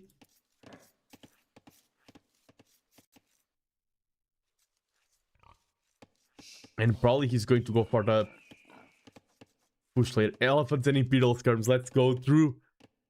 Titans do have some... are powerful and have some peculiar power spikes. The Forging in Feudal Age, if this turns into a lot of scouts on scout action, even though they lack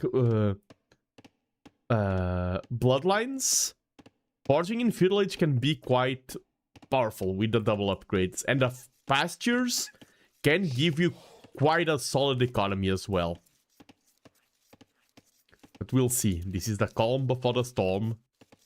Will any of them... I think this is a trend I've been seeing at this elo, is players don't go for these pawns because, as I said before, risks get punished, so they don't want to take any risks. I think none of them will go for the side animals, if I'm honest. I think they have been buffed in the high elo. Players want to try to... Mappers want to try to force players to go into there, but players are still like, nah. Safety is such an important resource. I prefer to go for the safety and keep my eco running. You see Thofou here? May go for some annoyances. May try to disrupt T90's deer pushes.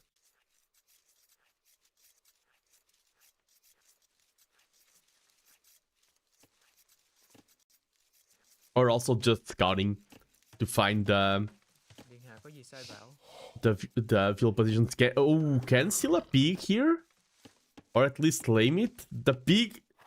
The great escape of the pig. Pig, go! Do not stop! No! Piggy! We have a pig heist! T90 probably missed it and this pig will try to go along the edges. Do not be scouted. No, no, no, go around.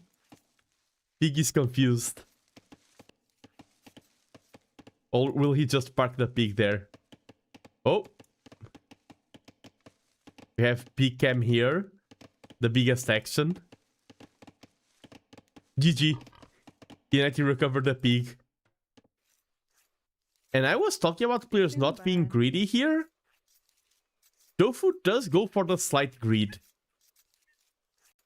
And I do think both of them will open with scouts.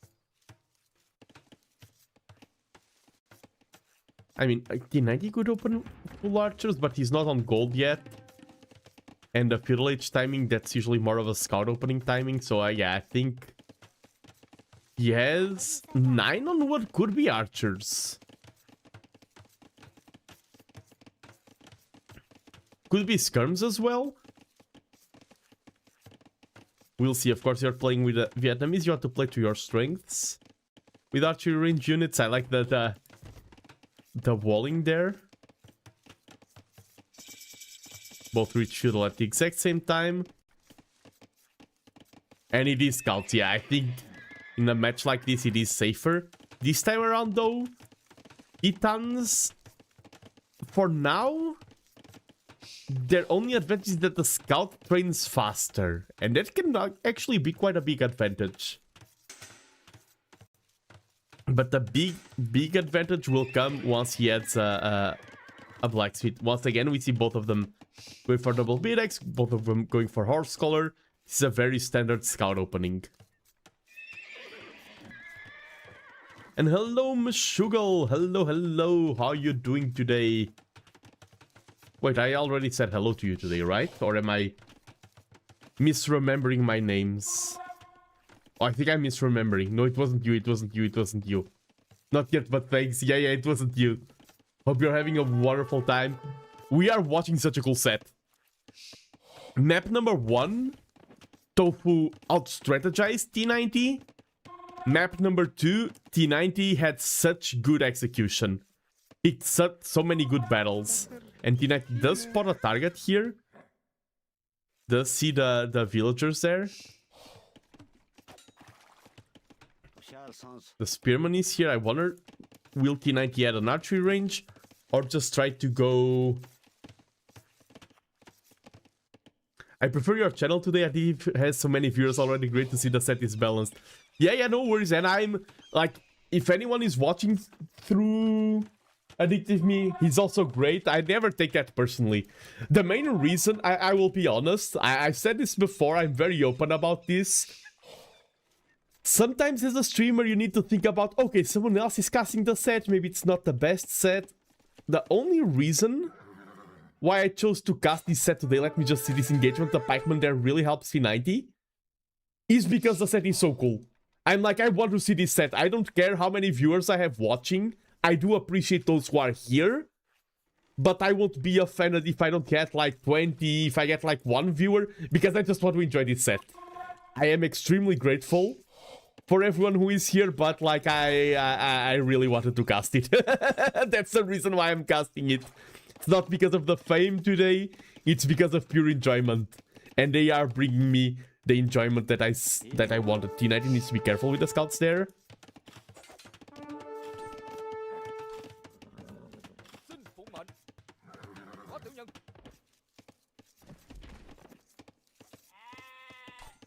Oh, has good spearman engagement there, 2-on-1. Titans, of course, have their very powerful pasture. Good bonus, there's another spearman there. And another one from T90 comes forward. Still just 1 KD, and it's 1 eco unit that T90 took down. How many games does this set have? It is a best of 5. Oh, two scouts go down there?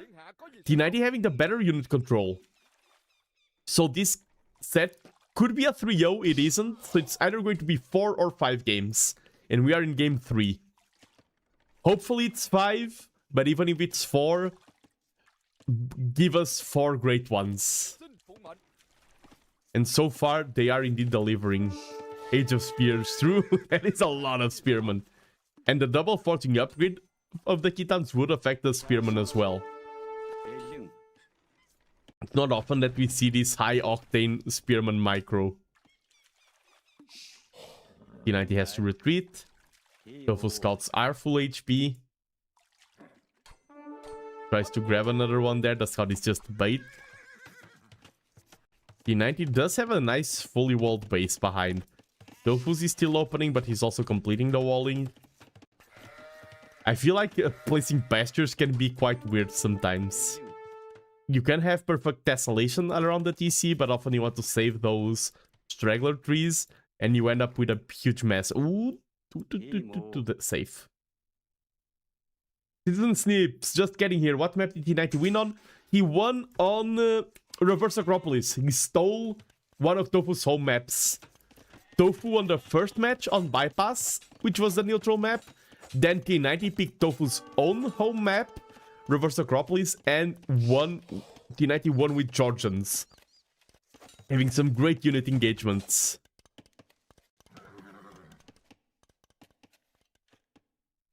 And now we are at the start of match number 3.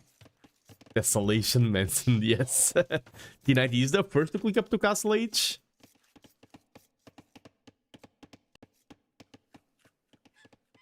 And I wonder, this could be very well a Castle H into boom kind of situation.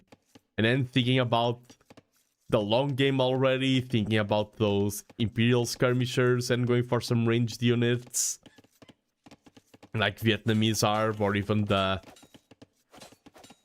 Rattan Archer. I had plumed archers in mind, but I was like, no, they aren't the plumed archers, the Rattan. Look at this micro. These small dances are so important. It looks like so small. Saving those 3 scouts is such a huge difference. If those 3 scouts were down, Thofou would have a lot more liberty in the map, in pressuring. Like that little dance back and forth. It is weird, it is cute, but it is important as well. And T90 going for Bloodlines could be CA. Vietnamese CA are also an option. Does have the archery range? 2, 3. This is Vietnamese CA. And Vietnamese CA should beat Khitan CA, because Khitan CA lack Bloodlines. Even though they can get heavy CA in Castle H, that's not that powerful. Some fire. Oh, true, fire lances. I mean, with the archery ranges, it's probably CA. Fire lances is also great. I keep forgetting that the Vietnamese have it, because Vietnamese have always been powerful, and the fire lance just makes them such a complete sieve. It adds more options to an already super powerful civilization. And T90 keeps being annoying, keeps trying to find damage. And now he is starting to mess the CA. Gets Husbandry to upgrade the CA as well, already has Bloodlines. Not a lot of upgrades, still lacking Fletching though. But he's going to reveal his hand right now to help with the defense. Thofou knows that he's up against CA. And Thofou goes for the boom. Yeah, with Vietnamese I found hard play against 90 family to Castle H. Fire Lancers are closing that gap, exactly.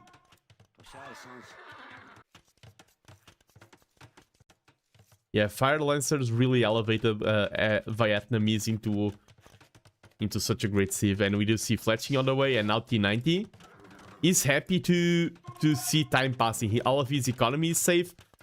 The main problem with playing CA is the transition.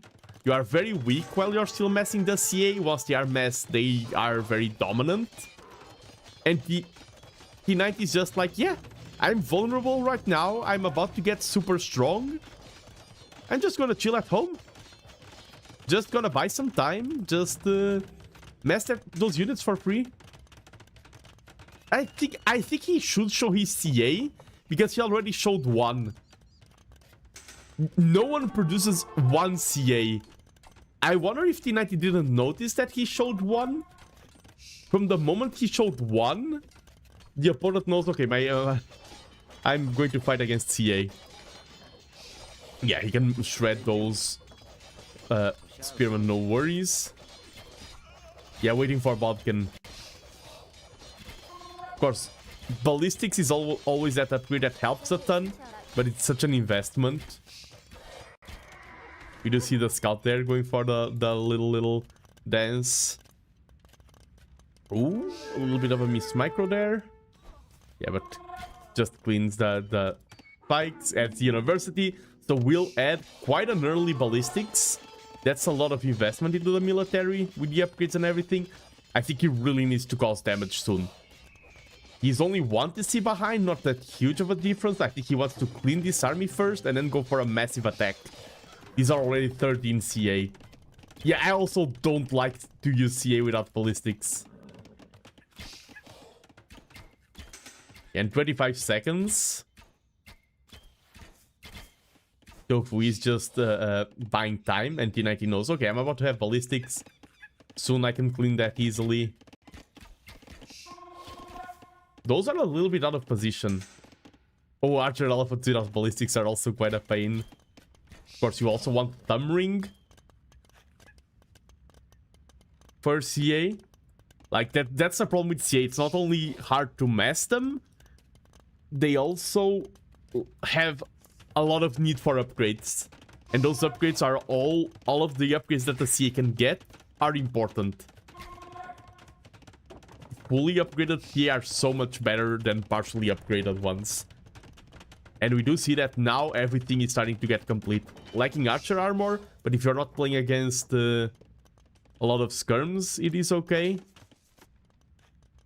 Why is T90 not moving up the slopes? I think he wanted to be safe first.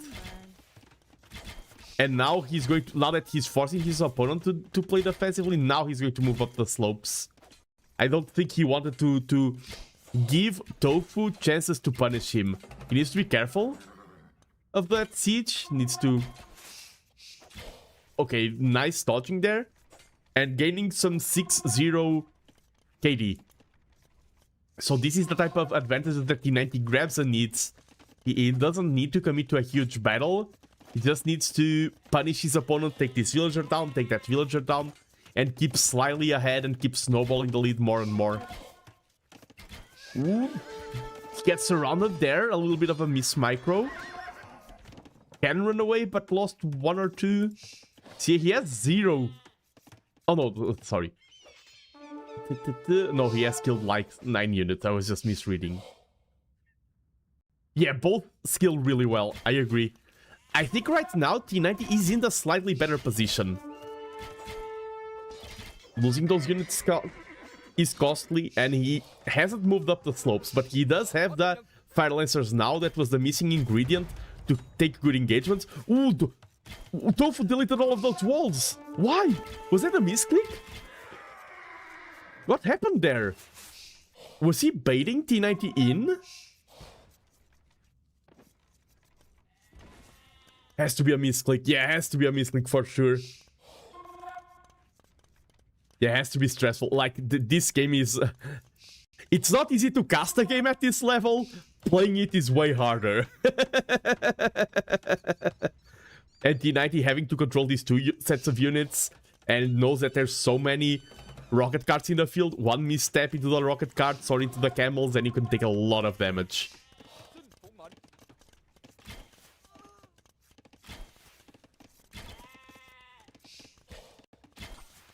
And he's taking out more and more villagers.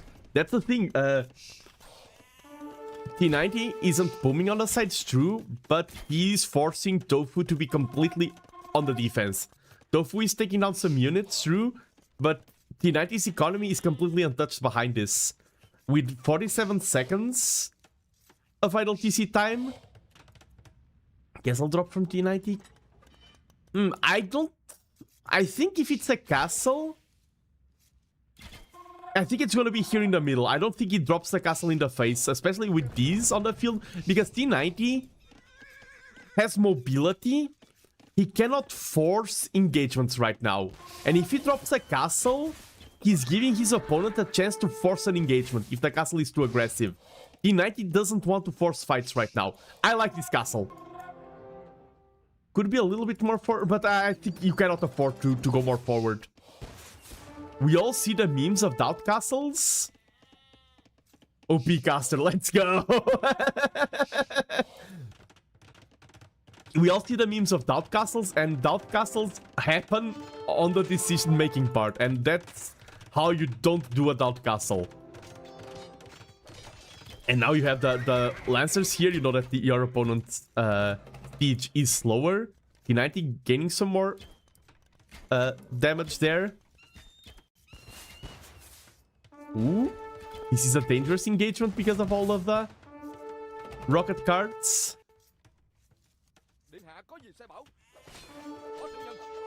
And Thofou is on the way to him. First one to click up to him, but has no castles. But do Titans? No, they're not attraction traps, Sib. They need a castle to produce traps. This is so important. This is how you play CA. You have the best raiding unit in the game. You gotta keep raiding. And those castles will secure your defense. So we'll see the castle now. That's a lot of weak units. And T90 also on the way to Castle Age, to Imperial Age. The Imperial Age difference will be irrelevant. Both have even res collected. How do Fire Lancers actually work? Okay, they have... Okay, let me just first see this battle. I think it's just going to be more critical damage. That's the power about CA as well. Each one of these passing throughs, they are dealing more and more trickle damage. Fire Lancers, the main difference, they're kind of... You can see them like a spear, but they are tankier, they cost gold, and they are way stronger versus skirms. Fire Lancers are great versus skirms, while Spearmen are horrible versus skirms. And they have one charge attack, the pew! They fire one shot before closing in on melee. They are not excellent in anything but good in everything. Perfect way to put it, Mashugal. And we do see some CA out of the Kitans as well. But Kitan CA, due to the lack of bloodlines, the only thing they are lacking, but it is a big thing that they are lacking. So they don't have that great of a CA.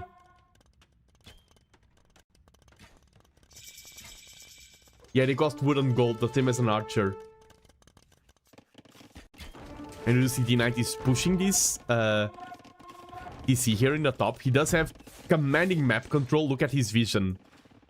Look at T90. Like, T90 knows, okay, I'm a caster. I need to reveal the entire map to play this as if I'm casting.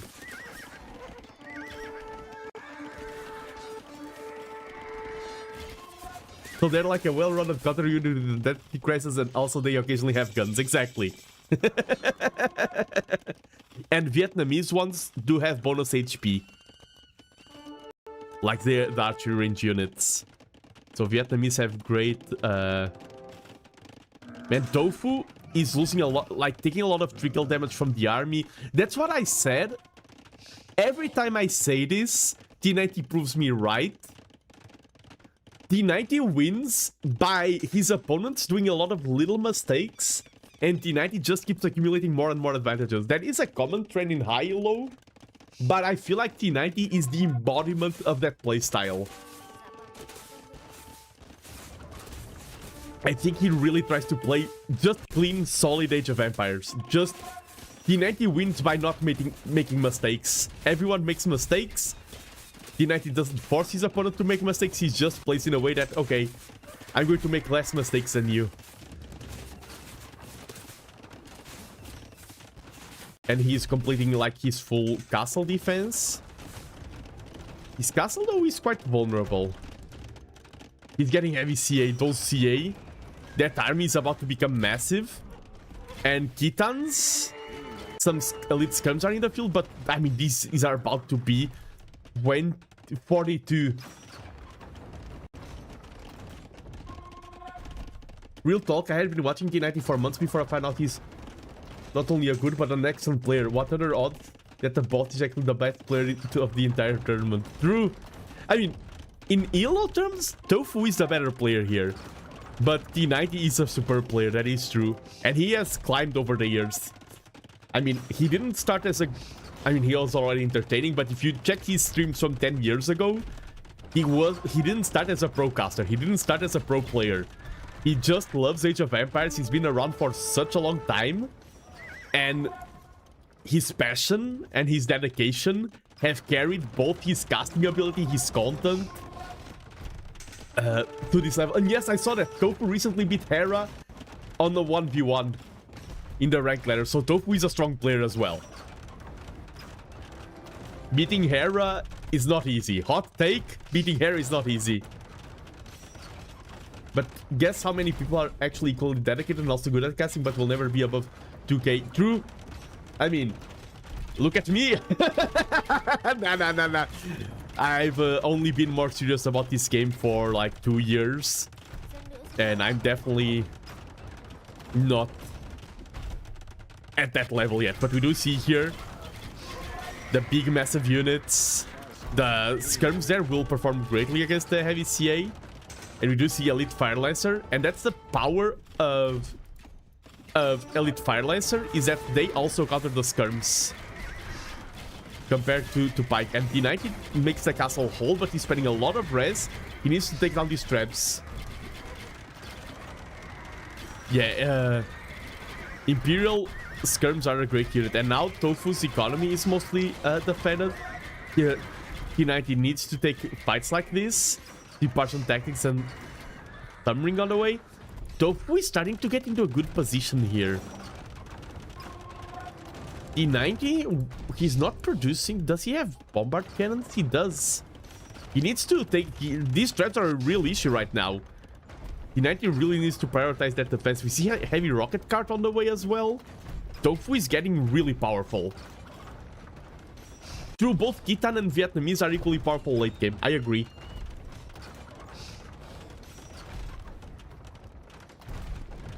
And Thofou is ahead in res collected. Losing that castle now opens a venue towards the center of T90's base. He's adding plate mail, he's upgrading his fire lancers, and he does have his first bombard cannon just get sniped in seconds.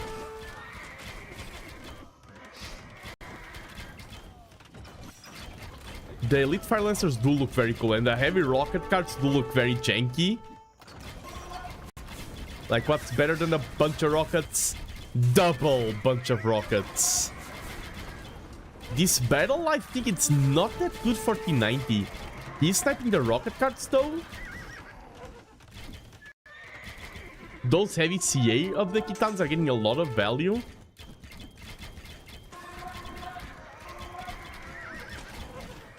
No unique text for any player.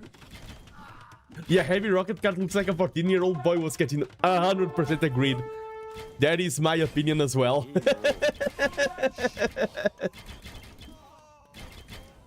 T90 doesn't have enough numbers.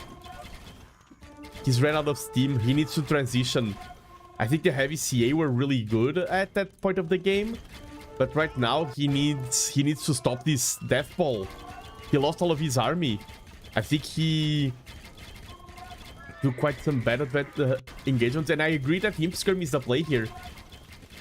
I definitely agree. Imp Skirm will really be powerful. That was the main difference in these engagements, is that Thofou had skirms and castles and siege supporting his CA. T90 was naked CA.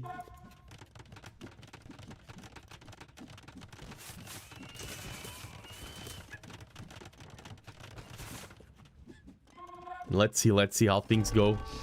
Thofou now raiding the side castle. That's a lot of traps. Exactly. Fire Lancer, Imp Skirm, Bombard Cannon. 100% agreed as well. Some villagers here have an unfortunate pathing. They're both even for villagers. None of them making the mistake of overbooming or something. Man, I'm in that limbo where I feel a sneeze coming up and it never arrives. I'm like, end my torture, just let me sneeze already. What T90? Yeah, T90 needs to buy time. He's losing things, he's taking damage, but he needs to let the opponent take damage. He needs to let the opponent deal damage. Getting lamellar armor and Ordo Cavalry are two good upgrades. I mean, reflecting melee damage, I don't think it's gonna be that relevant here. The Phantom Z is true. But the Imp Skirms... Wait, I thought Imp Skirm... Did the Imp Skirm, archery range get sniped? I thought it was on the way. I thought I saw the attack being researched. Probably the archery range got sniped. Takes down their heavy rocket carts. And those traps there are not finding any good targets.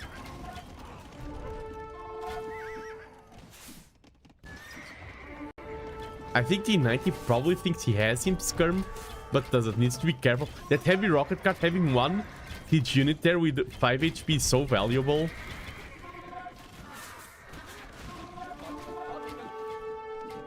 Will T90 notice it? I think the fact that he hasn't clicked it yet, I think his mind is 100% sure that he has it. Ooh, that's a get out of my game castle. Doesn't range a lot of valuable units. Probably will do trickle damage to units coming out of the TC. But Thofou does have such a superb map control. An Imp Skirm would be so good here.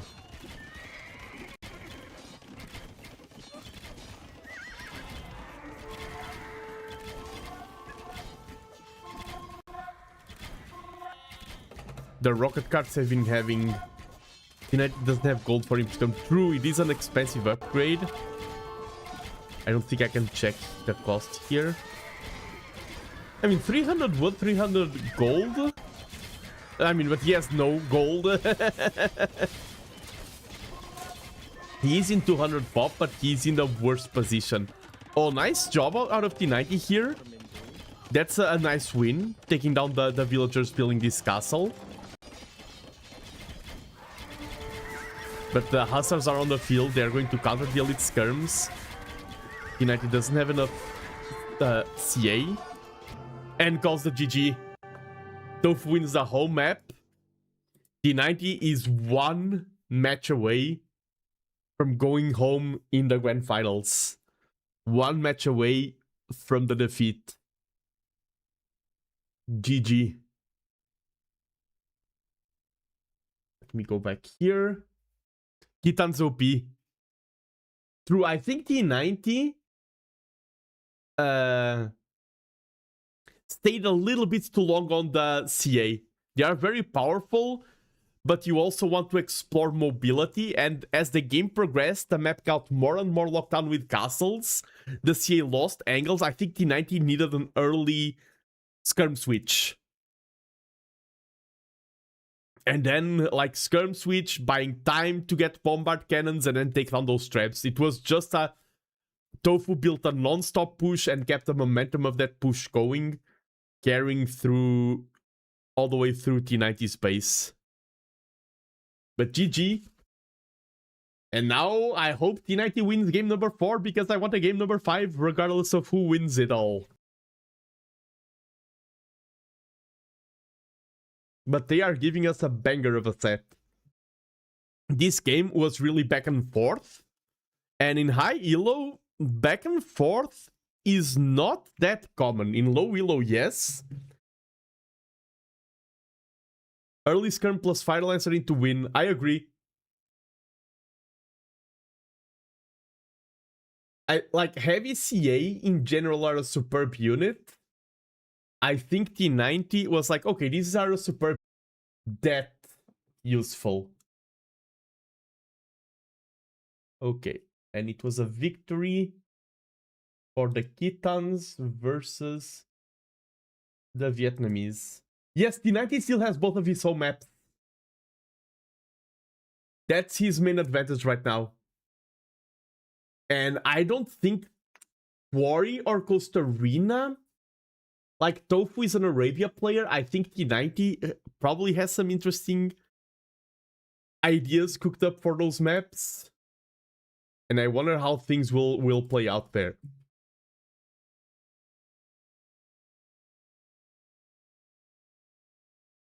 But GG. And thank you to anyone who is watching this. Hope you're all having a wonderful time. I for sure am. CA haunts my games. Please get out of my base. You can have the what? I'm a huge defender. I think CA are too strong. I think CA should be, I've said this many times, should be a very situational unit. And right now they feel like one of the best core units of the game. Like, CA, in my opinion, should be kind of like Step Lancers.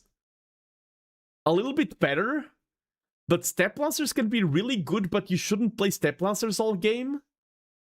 I think CA should be like that. Quarry Britons versus Persians. Ooh, could be.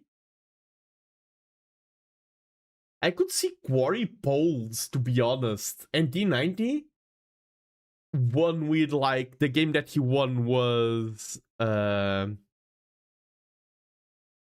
cavalry raids and everything. I could see polls. The road to full CA is expensive, true. Full CA, but I mean, even non-full CA nowadays is quite strong. Yeah, I think persons will be for Costa Arena. I think persons versus Wu on Costa Arena. But yeah, maybe Quarry will have... I mean, if you are expecting your opponent to go Britons, you should go Dravidians because of the Dravidian skirms, some of the best in the game. Could be Dravidian Quarry. Yeah, Dravidian versus Britons on Quarry. I wouldn't dislike that. You're still in the lobby. Can I already see the map that they've picked?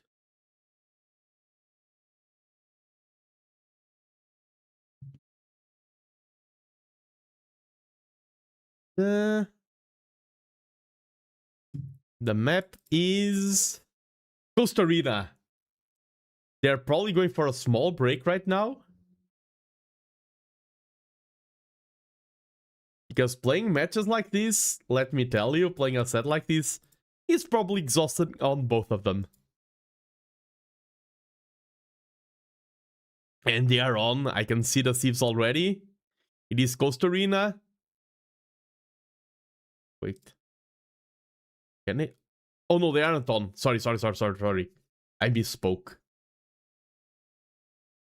I was like, the thieves are hidden versus hidden. What?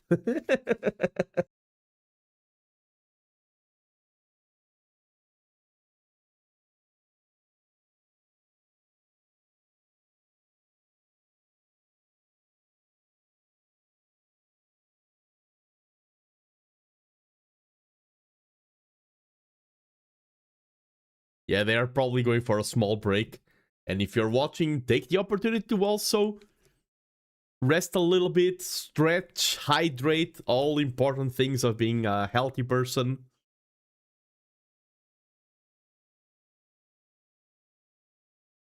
Look away from the screen, look at a blank wall, and blink a little bit, hydrate those eyes as well.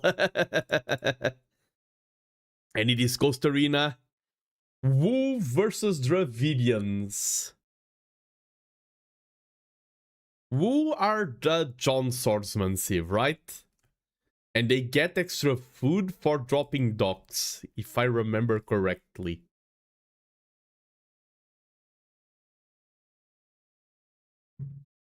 So this is going to be an interesting matchup, because Dravidians do have a good infantry line. You don't play a lot of archers. Wu can counter archers superbly with the John Swordsman, but Dravidians have cheaper barrack technologies to upgrade their long swords and everything, so they have an easy time going for that main build. This can be transport ship shenanigans. Like Costa Rica is a really hard map to think about what the players are going to do, because there's so many options. Such a cool map to cast.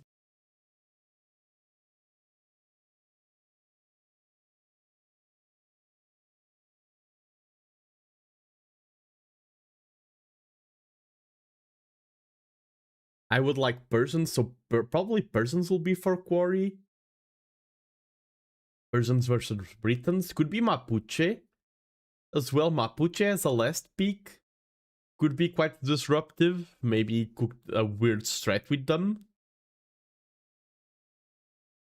But yeah, if Thofou wins this, he steals the title from T90. We have a new T90 Titans League champion. The host is dethroned. If T90 wins this, he keeps his title, and we have one more year of T90 holding the crown of the community version. Oh. Let me hop on to Capture Age.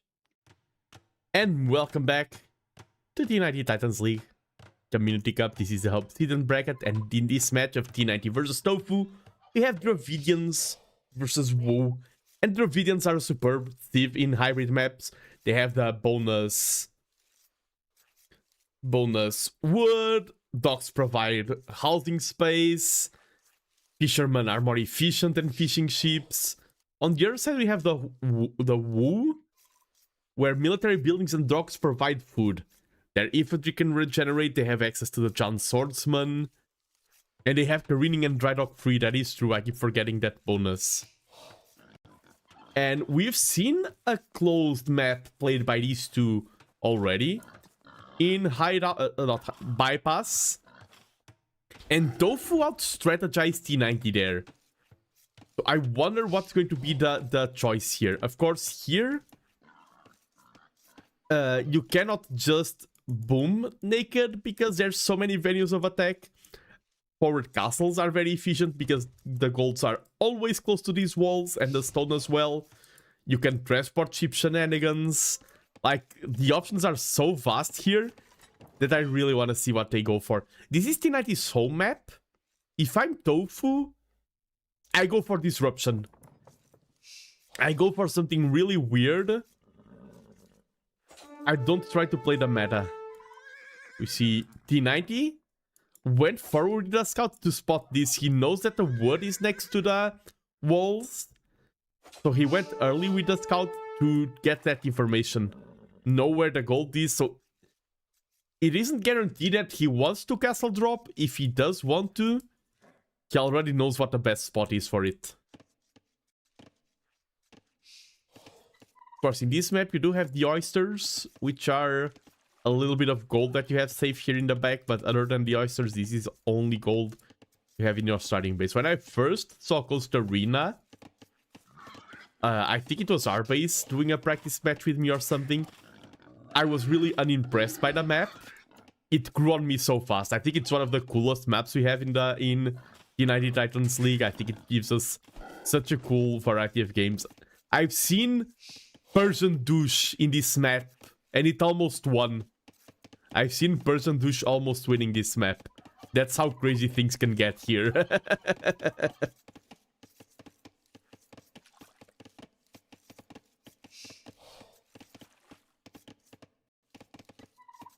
But we'll see what they have in store. I like that they are paying a lot of attention. And if the scouts start fighting right now, it will be a 50-50 as to who takes it. Castle drop with transport ship.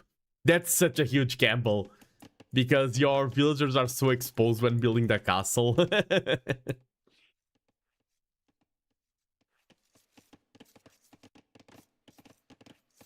Thofou did get the dock a bit earlier, because he had the first fishing ship out faster. Dravidian fishing ships will be more efficient. Difficult on this elo, yeah, that's for sure. And let's see how the game goes.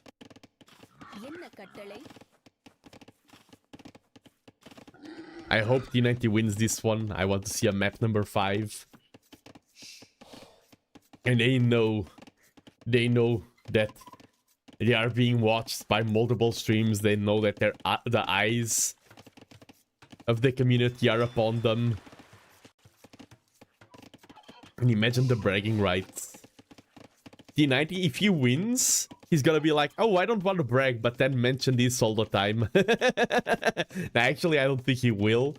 I think he will be more happy on internally than he will project it. These scouts are still going at it, and now Thofou did have a better hit there. So if T90 commits to the scout battle, T90 will lose now.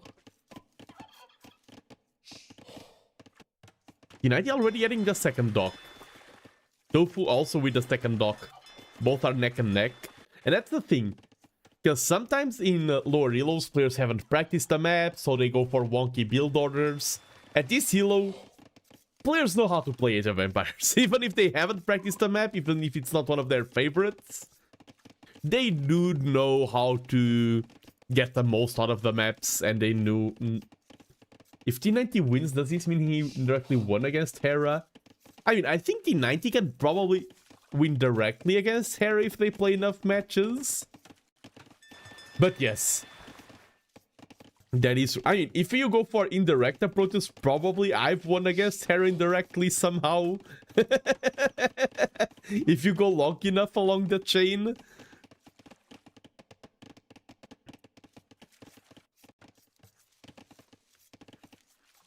I like the preemptive, like, you need to add buildings. Why not make them a wall? Nice, weird preemptive wall of T90. Maybe already expecting some landing possibilities. Like, you have to add buildings, why not make them useful? And both of them, of course, are going for a fast castle. Just makes sense here, especially with the new water garrison where fast castling is safer. Thofou is ahead in res collected. I think T90's fishing ships can soon start counteracting that. Harry's playing Warcraft 3, maybe now is the right time to attack. True, I do like that. I like... I think we also had T90 playing Stronghold once. I like a commitment to a single game, but I also like to see them try out new things.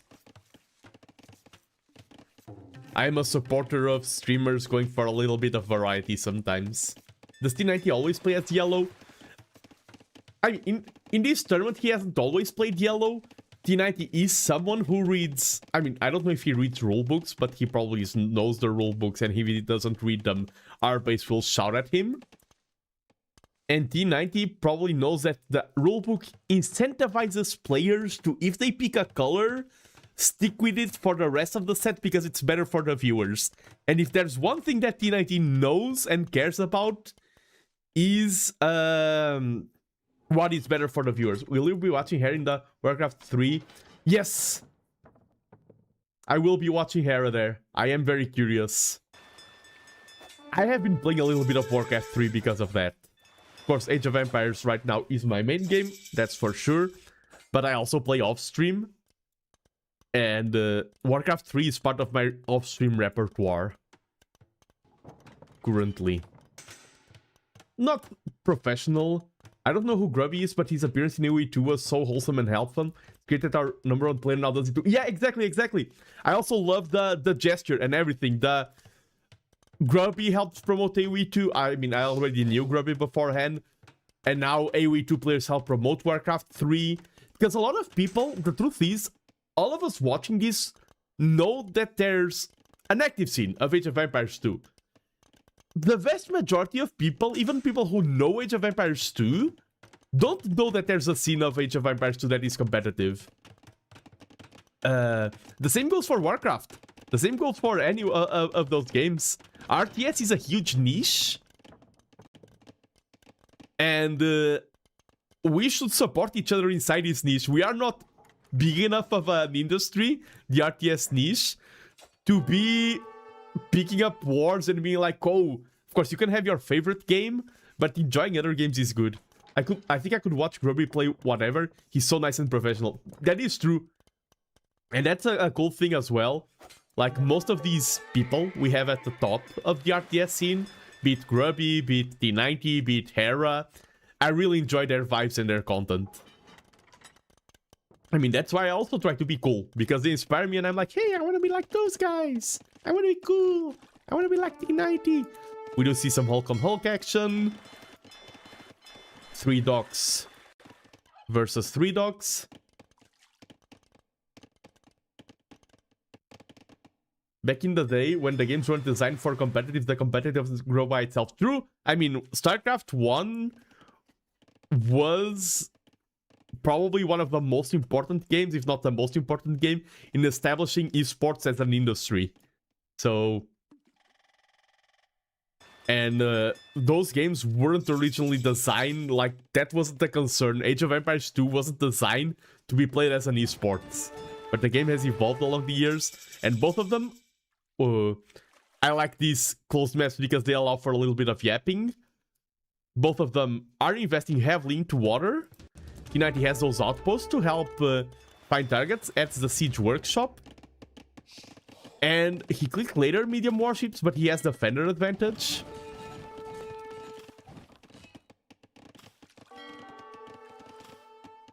And soon he will be able to match that. So water, I feel like, will reach a stalemate. We see one Mangonel. T90 is really enjoying going for the Mangonel pressure.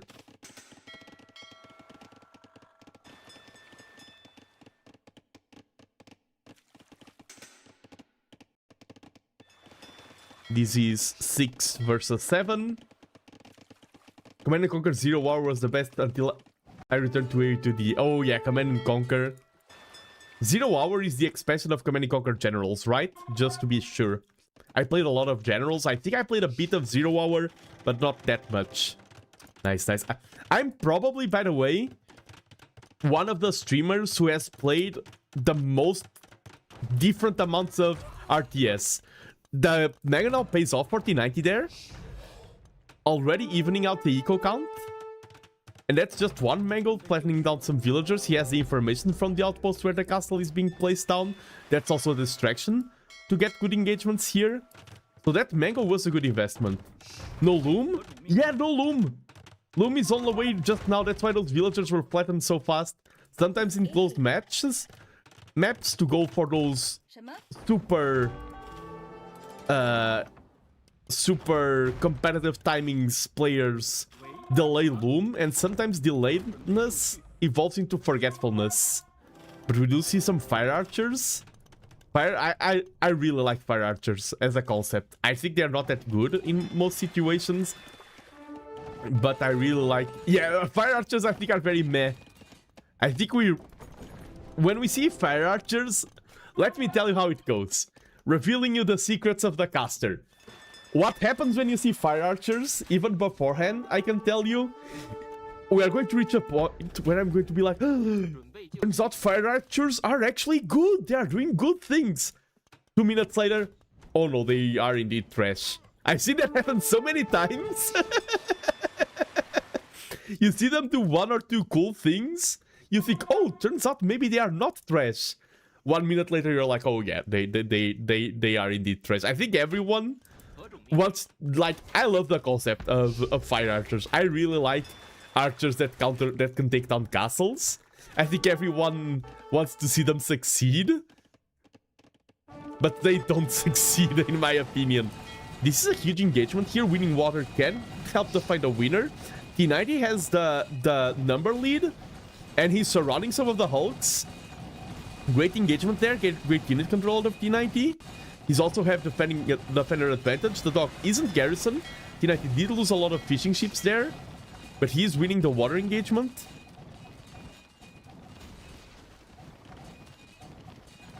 The sound effects war, yes. Chunk, chunk, chunk, chunk. T90 did lose some fishing ships there. And Thofou doing a great job at keep adding more and more docks.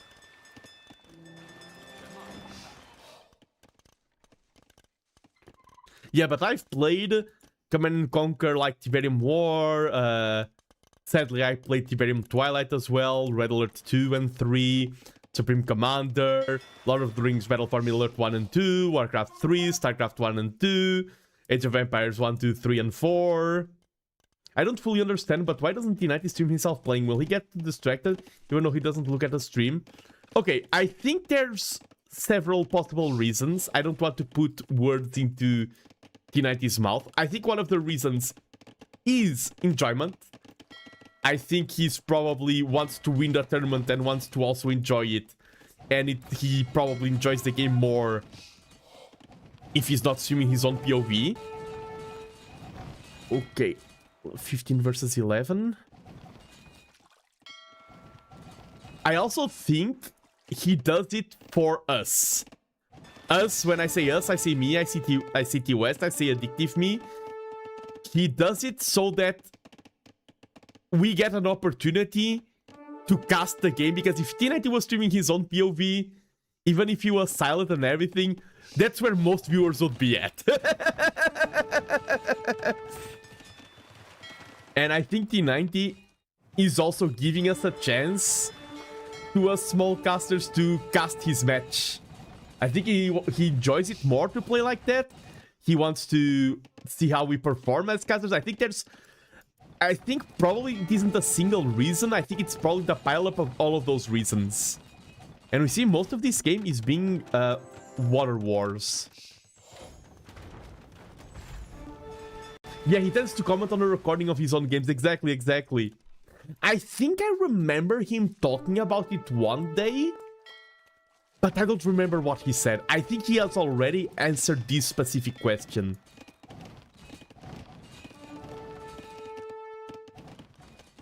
Yeah, he only comments if he wins, true.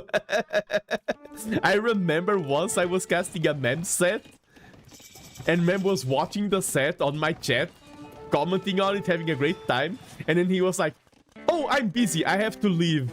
And when he said that, I continued casting, and he just started losing everything. And hello, Dizzy Raiders! Welcome in, welcome in. How was your set? I don't remember which set it was, if it was sand, ash, or dirt, but I do know that you were casting, and I hope you had a great time. Upgrading from ash to obsidian. Oh, it was the ash bracket. And we do see T90 here going for some pressure. I hope your set was great. Dizzy, thank you so much for the raid. I'm Nando, I'm a fellow caster, also a good friend of Dizzy, I hope. I hope Dizzy hasn't blocked me yet. But welcome on in, Raiders. And we are enjoying some high elo action. This has been such a good set. And now we are in water wars. Thofou invested so much into water. T90 just flattened his own scorpions with the mangonels. I missed that. But we have fire archers. And T90 is in a rough position, but he's on the way to imp. T90 versus T90 Young. Let's go. Oh, and... Oh, Thofou is already in imp. Sorry, I got distracted a little bit. Oh, walks under the castle. With the fire archers. Fire archers can counter buildings. They can outrange... Ooh, that's... Probably he's microing on water. That's not how you fight castles with fire archers. And T90 going for some skirms here to help fight the fire archers. He's going for some pressure on his side, but he's losing on water. And remember, things are looking dire here. Look at the military count. And if T90 loses this, he's out of the game. And he's being pressured by traction traps. The traction traps also perform well versus the mangoes. Things are looking dire. Thofou can steal the crown out of T90. He has full water control. Both of them are just on 1 TC. So the difference in Nico is mostly water. 15 fishing ships versus 6.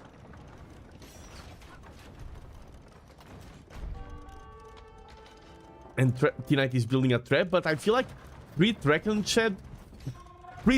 traps, that's a tongue twister, will always win versus a regular trap. Traction traps are really good versus regular traps. They are kind of like bombard cannons. Oop! Oof! And takes on the trap. T90 can't afford to lose res. And he is losing res. He has a lot of stone in the back, but even if he can drop another castle... What for? Loses another mango there. It has no water presence. Man.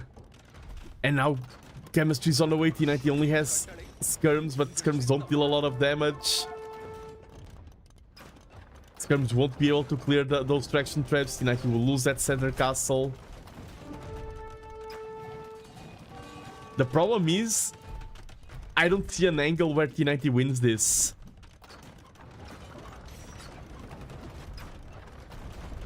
I think Thofou winning on water, like winning on land is nice, but I think Thofou winning on water guarantees him this game.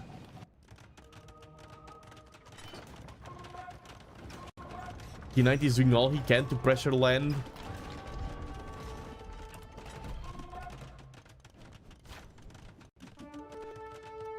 And T90, remember the game that he won? He played it beautifully. And none of the games he lost were a complete stomp.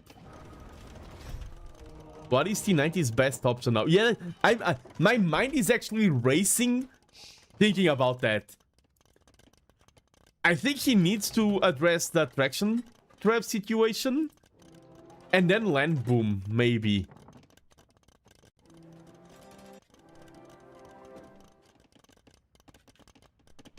I don't think you can afford to Kerms plus Elephant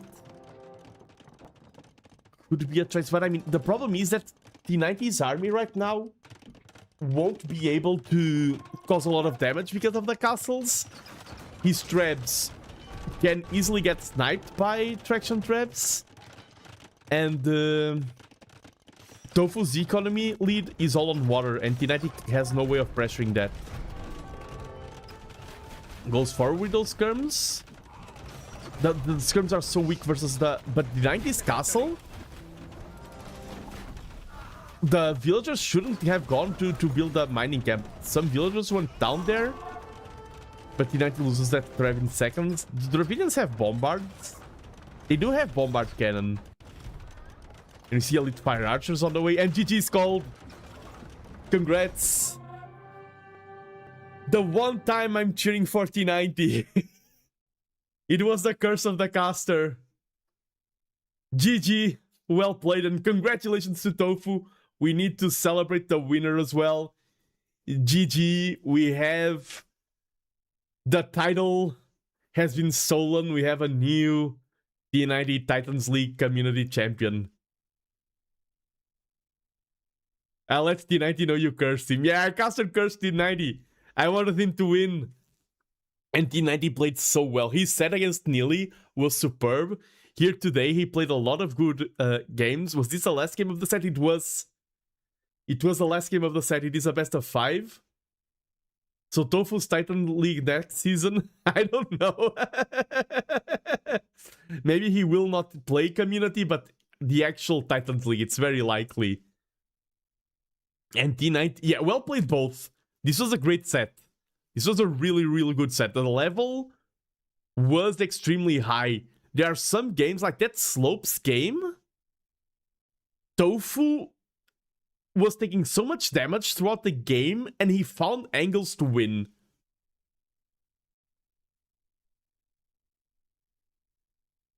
Go ask. Look at how well the highest division managed to schedule and play. Could use that energy in high-low UE2 league.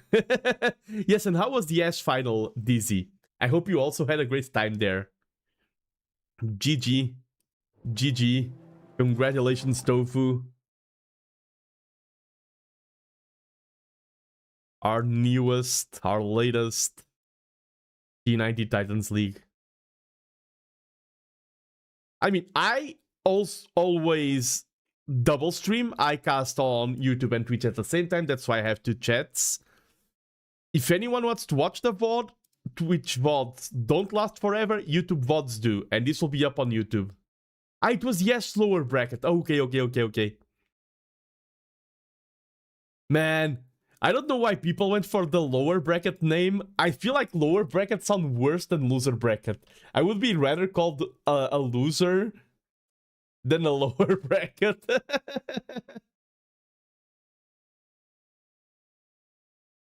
And hello, Somia K4. Welcome in. You did redeem the daily hello. But yes. GG. Well played. Let me see if anyone...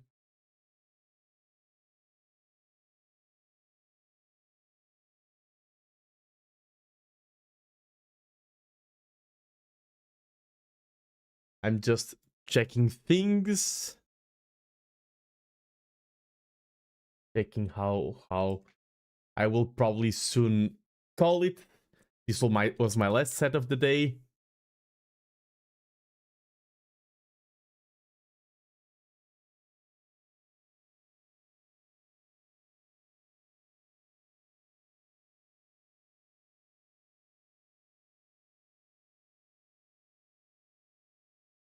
Okay, okay. I think they are doing interviews on the other. The document named it. Yeah, okay, okay. Yeah.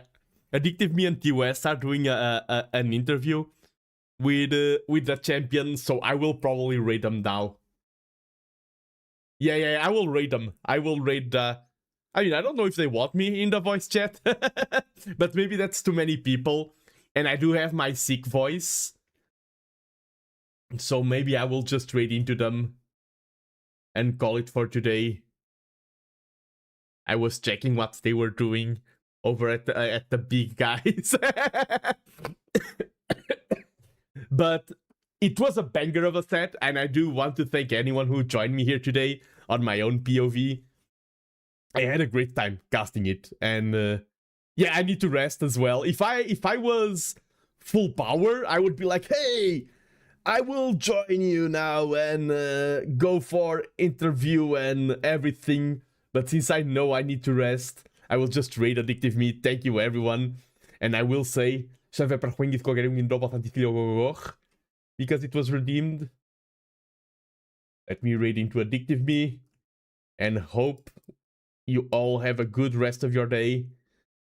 Thank you for the cast. Whoa, that was fluent. Yes! I did it for charity, by the way.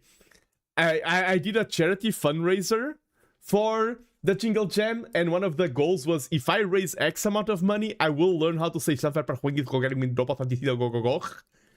and once I learn something, I never unlearn it. But yeah, thank you so much.